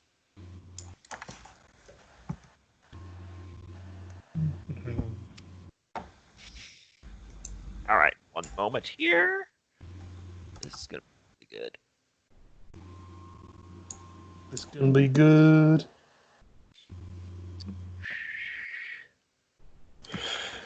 Just so y'all know, we're running really low on citrus, so on lemons. So we have cut it down to half a pound per We've day. gone almost 350 miles from the entrance of this whole cave system since we've been down. I've the never next- thought that far. Keep in mind we went Yeah, that's not counting the trip this to Faster way Vault. and back. Yeah, that's just the trip. That's just like if we ignored the Faster Vault journey. Yeah, this is something when I was first looking at this, I was really super excited about this campaign. Is it actually gives you a detail of like you really are on a journey. You know, it's not yada yada. Yeah. So yeah, overall it's like 450 miles we've traveled. But your glutes are amazing. I'm surprised my strength is still a 10. However, as you're coming along today, you do notice, it's only really noticeable because of the faint off-glow of the other mushrooms, but you do see that there are a few weak little trails of smoke coming up like a mile or two ahead of your path in this hex. Do you sense drow around us? Oh, good point. Thrum would get down and start studying the Pray to Jesus. Yeah, you don't pick up drow. Okay. No. Well, that's not reassuring then. Yeah, maybe we might be running into some more Sphere Nebulin. They seem to be the only other ones that we've encountered around here that, you know, are the kind that would actually cook something with fire. And you're the one that knows Undercommon. You want to investigate? I know so many language. How far away would you say it would be? About 2 miles. You're not leaving the hex. Okay. Yeah. We could all I know get closer. Yeah. Ivy, do you want to try to scout ahead with me? Sure. Not 2 miles. Not 2 miles, but I would say going at least half a mile ahead of the wagon. Yeah. Yeah. I'll give her a little stealth roll too. She has advantage, I think, doesn't she? Yes, she does. 22 is not bad for stealth, though. Is that what you rolled? Or is... Yeah. Oh, yeah. That's for me. You said you were going to roll for her, so I wasn't going to. 22. So we are gone. Yep. They take off in the brush. Or what counts as a brush here. It's a mushroom brush. Yeah. There's a mushroom that just looks like a bunch of fibers kind of connected together. I'm It is sure the there brush. is. It's everything. The mush. I gotcha. I see what you did there. But yeah, as you guys advance forward, Ivy and Fergus see it first from your hiding spots because you are very high stealth, both of you. You actually see a small camp of maybe half a dozen tents with like a dozen or so deep gnomes scurrying around. They've kind of got like little pop-up tables, and there's one particular deep gnome that's like got some better made like clothing, and he's like looking over some papers, and he's got like a quill made out of mushroom fibers that he's working with. And a lot of there's gnomes minding the perimeter that are actually wearing like chain shirts, and they actually have like better made weaponry and armor than anyone from Fastervault. I don't know, Ivy, do you think your people are too suspicious to be greeted from outsiders? Because we might want to make a presence known before the wagon gets here. Yeah, I don't think it would be too much of a problem. These ones aren't from Fastervault. I know that. Fergus is going to go with his gut. He's going to break stealth and approach the camp.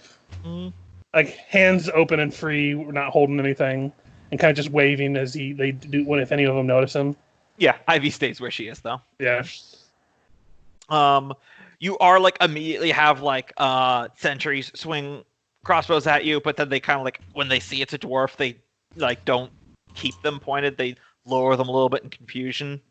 And the one gnome that was like looking over a table with papers looks up what the commotion is, and says, "Wait a minute," and he switches to Dwarven, and he goes, "You there?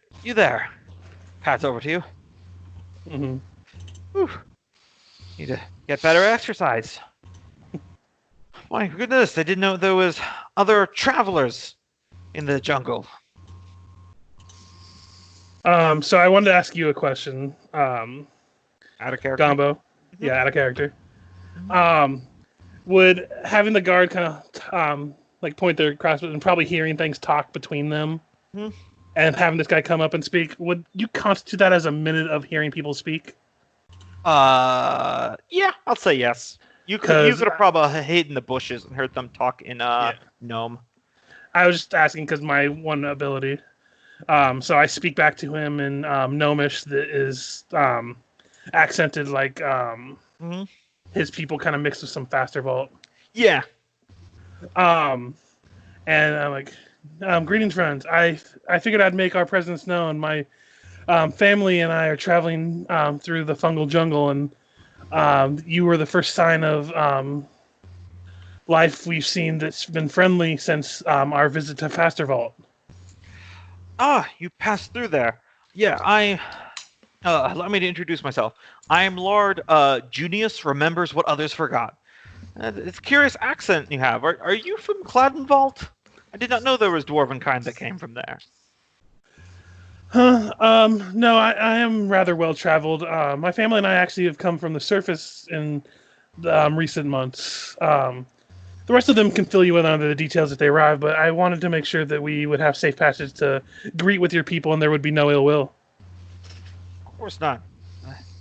Friendly travelers are always welcome to my expedition's camp. Expedition? I'm curious to see what that's about. We have a archaeologist of our own in our group. Out of character, that we do have one, right? That's Nolgrim? Yeah, that's Nolgrim is a... Yeah. Yeah, I wanted to share it, make sure I wasn't blowing it out my ass. Also, I put his name in there in chat. Yep. Yeah, I tell him that we have one of them. Then we should be in pleasant company then. Lower the crossbows. Don't worry about it. Should be fine. And I would kind of look over at the wagon if it's coming closer and start waving them down. Let's tell me about Fastervault. I bypassed there on my way past. I was eager to get to the jungle. Unfortunately, they recently suffered an attack on them from the drow. We were there to help them reinforce, so they're quite all right, but it could have gone quite sour. Well, that is good to hear. I knew that there were drow in Upper Azathir, but I didn't know they were quite so aggressive. Yes, it's a sad sight to see that intelligent people can turn on each other like that, but such as it is. Indeed. Probably about this time, the wagon and everything was blowing up. Ivy unmelds from hiding. Oh yes, this is Iviana. She has become our impromptu what's it called? Guide. Guide on this expedition. And then I would introduce the family at large. I do see the family resemblance, yes. And Oh, Giovanna, was it? Yes. You know much about the fungal jungle? And she just kind of gives the so-so hand. She goes, As I more said, than them. impromptu guide. Yes. Yeah. Genius introduces himself to everyone. Well, it's good. Allow me to introduce my band. And I'm not going to make up names, but it's like all the names of his like 24 gnomes in total. They've got maybe about at least half their number, probably about a little more, like 14 are guards, but then everyone else is actual like archaeologists. Ooh. Nolgrim is excited to meet fellow scholars and well, first ask, so what is it that brings you to these parts? What is the mission of your expedition? I am vastly intrigued to learn. Well, call it a bit of academic pride, but I certainly hope not the same thing that brings you to the fungal jungle. Go ahead. We are in the hunt for Dammerhall. I have heard of Dammerhall, the fabled dwarven hold lost to their number. Only rumors and speak. I am on a similar though alternative quest. I am looking for the lost gnomish city of Vastenstald. Seems we are of a similar objective indeed. Different directions, but of the same coin. Indeed. Vastenstald was the first gnomish city in Upper Azethyr. Ancient by our accounts, before deep gnomes, the Sylvan were truly an individual people, but rather subterranean rock gnomes. It was apparently somewhere here in the fungal jungle, but it disappeared hundreds of years ago with no apparent reason. It's not too dissimilar from Dammerhall as well. Makes me wonder if the two are linked into a similar fate. I have had visions of my kind, of tragedy in the past. The elders speak to me, after all. Steps away. Happens. Certainly is a dreadful tale. And just because I decided this guy does have spectacles, I didn't describe before, but I decided. He takes them off and like rubs them with a rag real quick and puts them back on. Well, I do believe our quests are a little bit different in one respect. As I understand it, geographically, you still know where Dammerhall is. I have no idea where in the fungal jungle Vastenstad is. We do not have the specific specifics. Out of character, you know where the mountain where Dammerhall is. Oh, okay. You just can't get into it. It's lost, as in that it's not yours. I gotcha. I imagine the mountain itself was just like the entrances were destroyed or something, weren't they? It's literally surrounded by deep mountain valley gorges, and then there's a gigantic dwarven gate that's flush. There used to be bridges that connected it to the other side, but they all collapsed. That was, if you remember the original flashback, the dwarves were escaping, but all the bridges were gone. Right. So there's just no way in to get to the doors to open it. Yep. Can I? Okay, that makes a little bit more sense. So we're trying to find an alternative. A back door. Yeah. So we can open the gates and get the bridges again. Can I try knowledge history, see what sort of information I have about what was his? I'll type it out. Vastenstad. Oh, Vastenstad. Vastenstad, sorry. Please be good. Nope, that's not going to do it. Yeah, that's not going to do it. I wish I could offer you a poignant information, but unfortunately my studies have not been geared towards Fostenstad. It's been specifically about dwarven culture. Though I would love to learn of your methodologies and your resources, because, what better way to expand one's knowledge than to share it?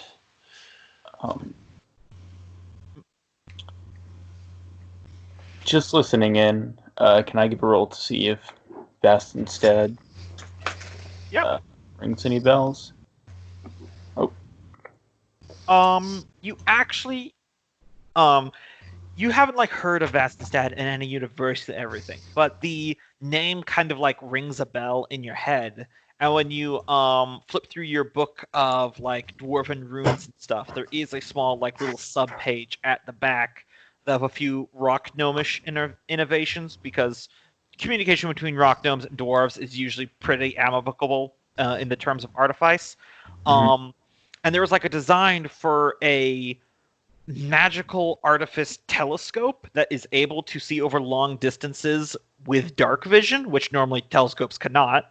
That, according to your notes, says it was designed in a gnomish city called Vostenstad.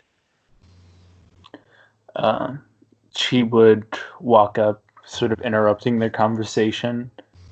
Say, did you say Vostenstad? Yes, Vostenstad. Looking at her book, she flips it over and she points at the section that mentions where that particular item was crafted. Yes, okay. Good. And he goes over to his table and he pulls out like a scroll that's got a very similar diagram. He goes, I found this at a dealer shop back in my home city, but now that I'm able to see from a second-party source, it confirms it. Okay, yes. Here's the rumors of Vostenstad having a root in artifice and observational technology is confirmed. I'll have to make notes of this.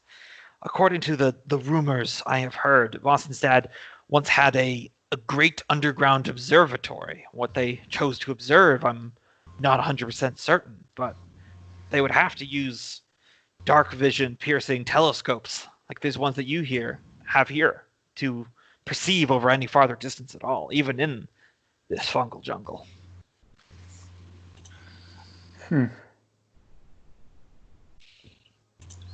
Sound like they were pretty smart gnomes. Oh, indeed. What? Let me ask, why did you call your ancestors rock gnomes? Well, that has something to do with the genealogy of gnomes. It is widely held that all gnomes originally, what did I name the name of that city? Hold on 1 second. Come from the city-state of Nomenhagen, north of Ivasha Lane, on the west side of the World Spine Mountains. But over thousands of years, the gnomes, being adventuring lots, traveled far and wide across the world and deep into the earth. Eventually, it is believed that the need for survival caused our ancestors, who were most likely rock gnomes, to remain in place and become the modern deep gnomes. I see. That makes sense. Similar to how I believe the Drugar stem from the same ancestry as your kin. And Thrum spits on the ground. I stepped on a nerve. I apologize. Yeah, he just does that. He's an ornery sort. Our separation from that line is not a peaceable one. I see. I apologize for my rudeness. Nah, no worries. It's not you who made them. Or was it? Oh.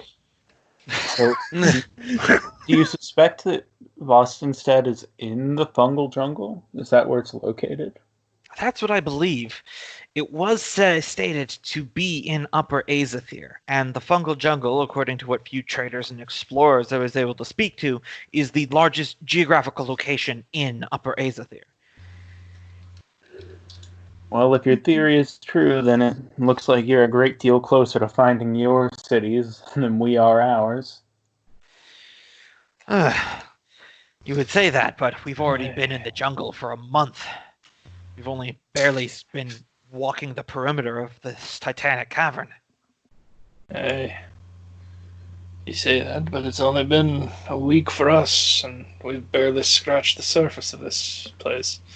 Imagine they've got quite a lot of looking to do. Could we look at those maps? How much of, I was going to say, how much of this place have you marked out? Any major landmarks? Yes, I can show you my charts, though. If you're needing your own, I'm afraid that you can't take them with you. I only have the one, so it'll take you. Nolgrim will stretch. Say, I'm quite the cartographer, I must admit. Give me a bit of time, and I could sketch together a pretty solid likeness. All right, so this is how we're gonna do this, Loki, because I want to keep the tension of exploration real. Of course. Get a piece of paper and a pencil, IRL. All right. While I pull up a timer. Give me 1 second. Let's see.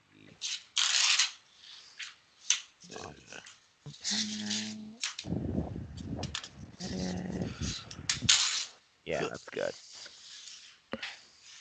All right, tell me when you're ready. I will. All right, I am ready. All right, so this is how this is going to work. I am going to show you a map handout, and you will have 2 minutes IRL to sketch out as much as what you can see. Okay. So I will hit show players and then start the timer. And I'm going to go take a bathroom break and see who's done first. Timer starts. Okay. You should see the Gnome Explorers map. Okay. And don't take screenshots, people. Don't be a cheater, pants. No. I'm looking at it, but I'm not taking a screenshot. I would never take a screenshot. I'm just saving the image. And Freya dies. Fungus people. Oh, well, we know where the yeah. This is actually very helpful, even if we don't keep it general knowledge that this is actually the way we want to go if we want to go to the Drow Fortress. So Volthus is far to the north of us. Not even that far if the map is to be believed. I would compare that to what we've explored already. That's at least 12 hexes. Fungus people. Oh no, I see it now. I was looking at the map in a different way. From here to here, you can probably make that out on that little sketch. Yeah, I get it now. 2, We 3, have 4, to go 5. past this, right, to get to the area we want to be. We have to. Vothus is a way that we know to go down, and there's a lake with a possible island. I'd be willing. 20 seconds left. All right. Exclusive. Imagine we'd be willing to assist, but our first order of business is to deal with the Drow. Either way. And yeah, if we come across any of And time. All right. So the handout should be gone now. Yep. but yeah, talking to the guy, if we do come across anything related to them, next time we come across any, either them or other deep gnomes, we could always relay the information as a peaceful means of exchange. Mm-hmm. Couldn't help but notice you got a mountain down there labeled "Do Not Go." Ah, yes. Out of character. I need to look at that again. Yes. Mount Uranoth. The largest stalagmite in Upper Aether. We came across it when we were scouting the perimeter of the cavern. We were chased off by a rather large giant. And Turn to Ivy. yeah, she goes, well, I said it might be false. And what about, what was it, Volthus, the do not go away to Vothys?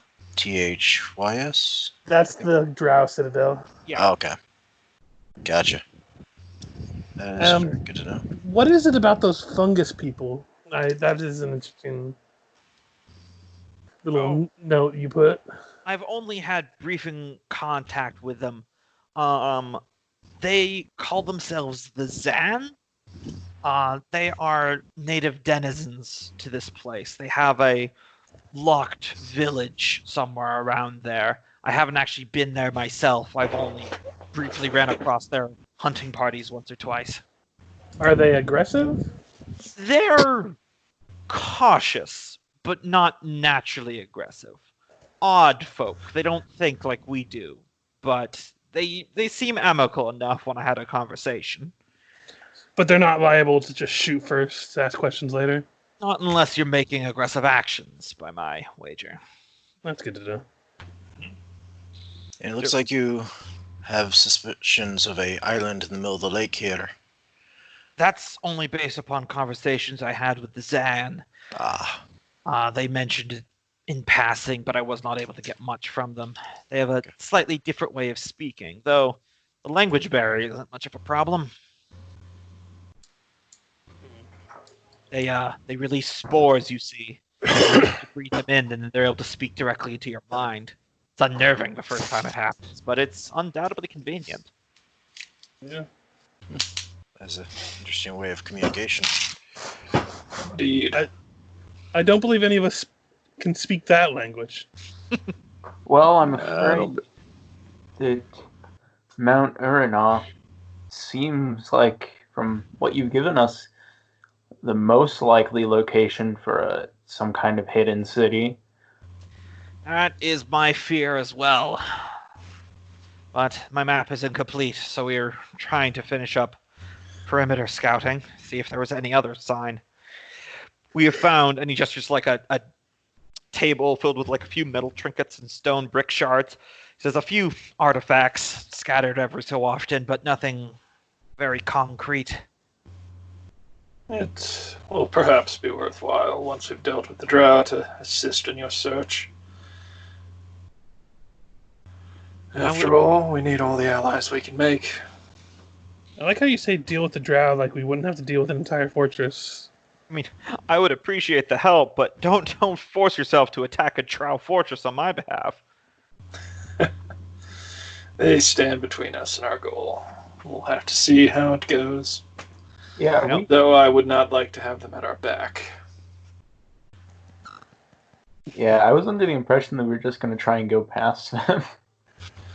It looks like there's not going to be much of a way to go past because it looks like it narrows into the entrance to their fortress. It all depends on how much of a web they've weaved in that tunnel.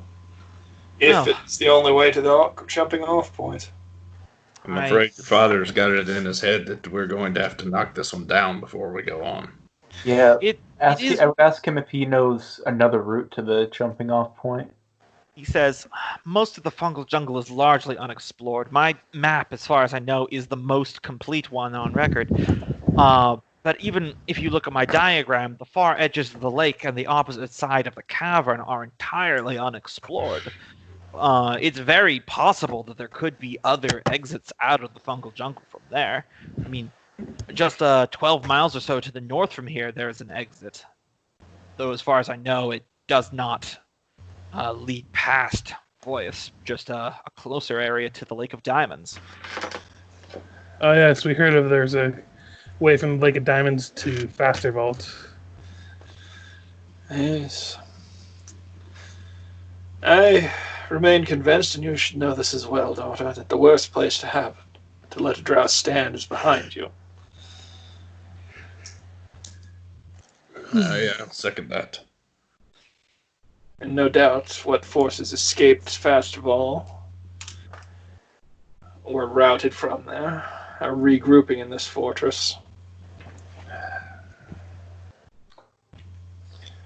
Storming a fortress, defending a town with prepared walls and plans and traps is one thing, but storming a fortress is a complete another. I'm not saying it'll be easy or it should be our first plan, but one way or another we will probably have to deal with this drow fortress. At the very least, should we re-establish Dammerhall, it will stand between us and our friends in Fasterval. Aye.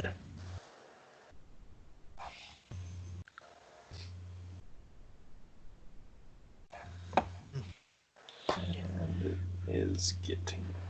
Well, you won't have to tell me twice.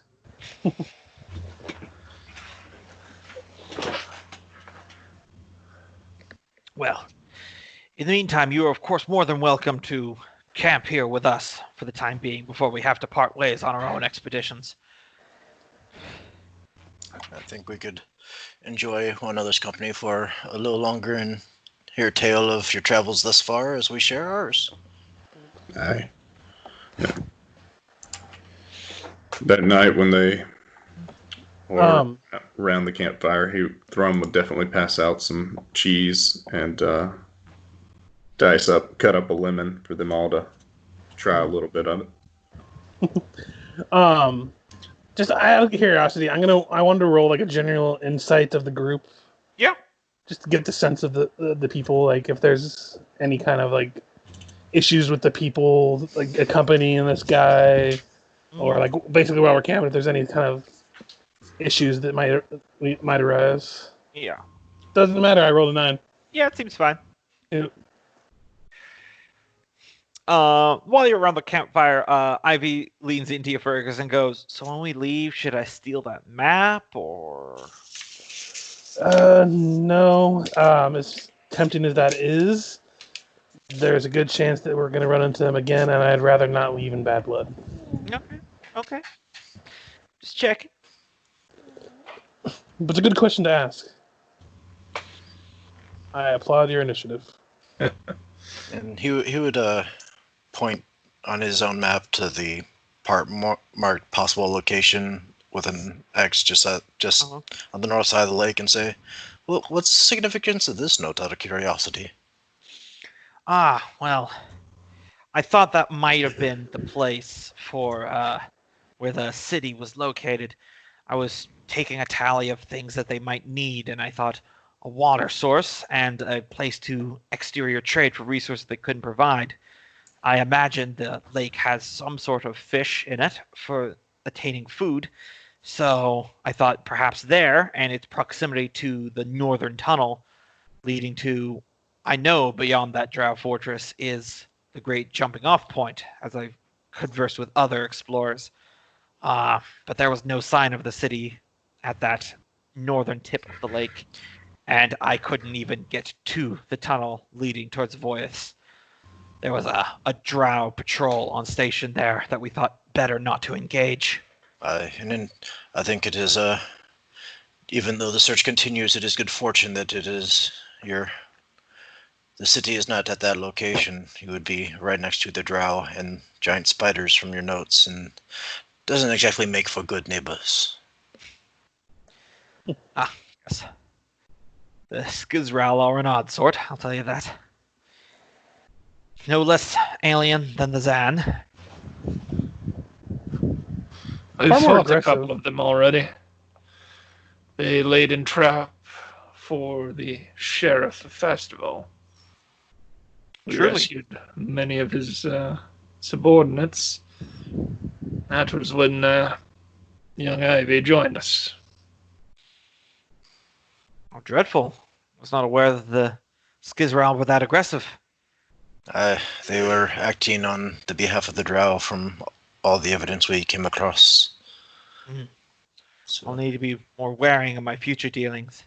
I only ran across 2 that were hunting one time, and they merely just screeched at me to go the other way, but we parted non-violently otherwise. Life in the Underdark tends to make people wary of that which they do not understand. and for good reason, I suspect. Sometimes not. I fear that caution and over-attachment to one's life makes people's hearts hard and not willing to see that sometimes differences are not so different after all. And you are not wrong in that regard. But some histories are harder put in the past, as we learned when we came across a drow emissary while in Fastervault. Indeed. Indeed, I suppose. Still, that's why I became an archaeologist. I believe that you should understand the context of the past and learn from their failings to build a better future. Mhm. I've met some of my colleagues who become bogged down in nostalgia, wishing to replicate the past. Never mind that we move forward, sometimes despite its flaws. Aye, but at the same time, there are benefits to both. It's true, though it's best not to lose sight of the grove through the fungus, as I've taken to saying here in this jungle. I like that. Mind if I use that for future? Please, it'll just cost you a copper every time. I'll keep a tally. And yes, if in case you're wondering, this gnome definitely drinks tea.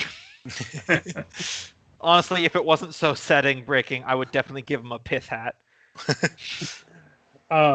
Just because this seems like a good time for him to bust it out.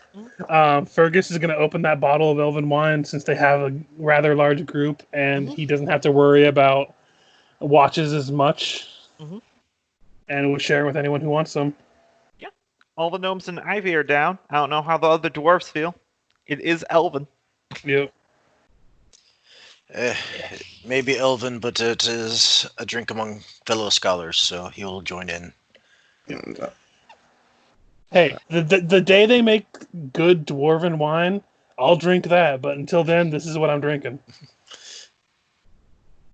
Thrum will sample a very small thimbleful. It's fruity. And sweet. Ugh. Meanwhile, Fergus is just like, Yeah, it's a really good one, Fergus. You've had enough experience to... This thing is probably older than everyone sitting around the campfire.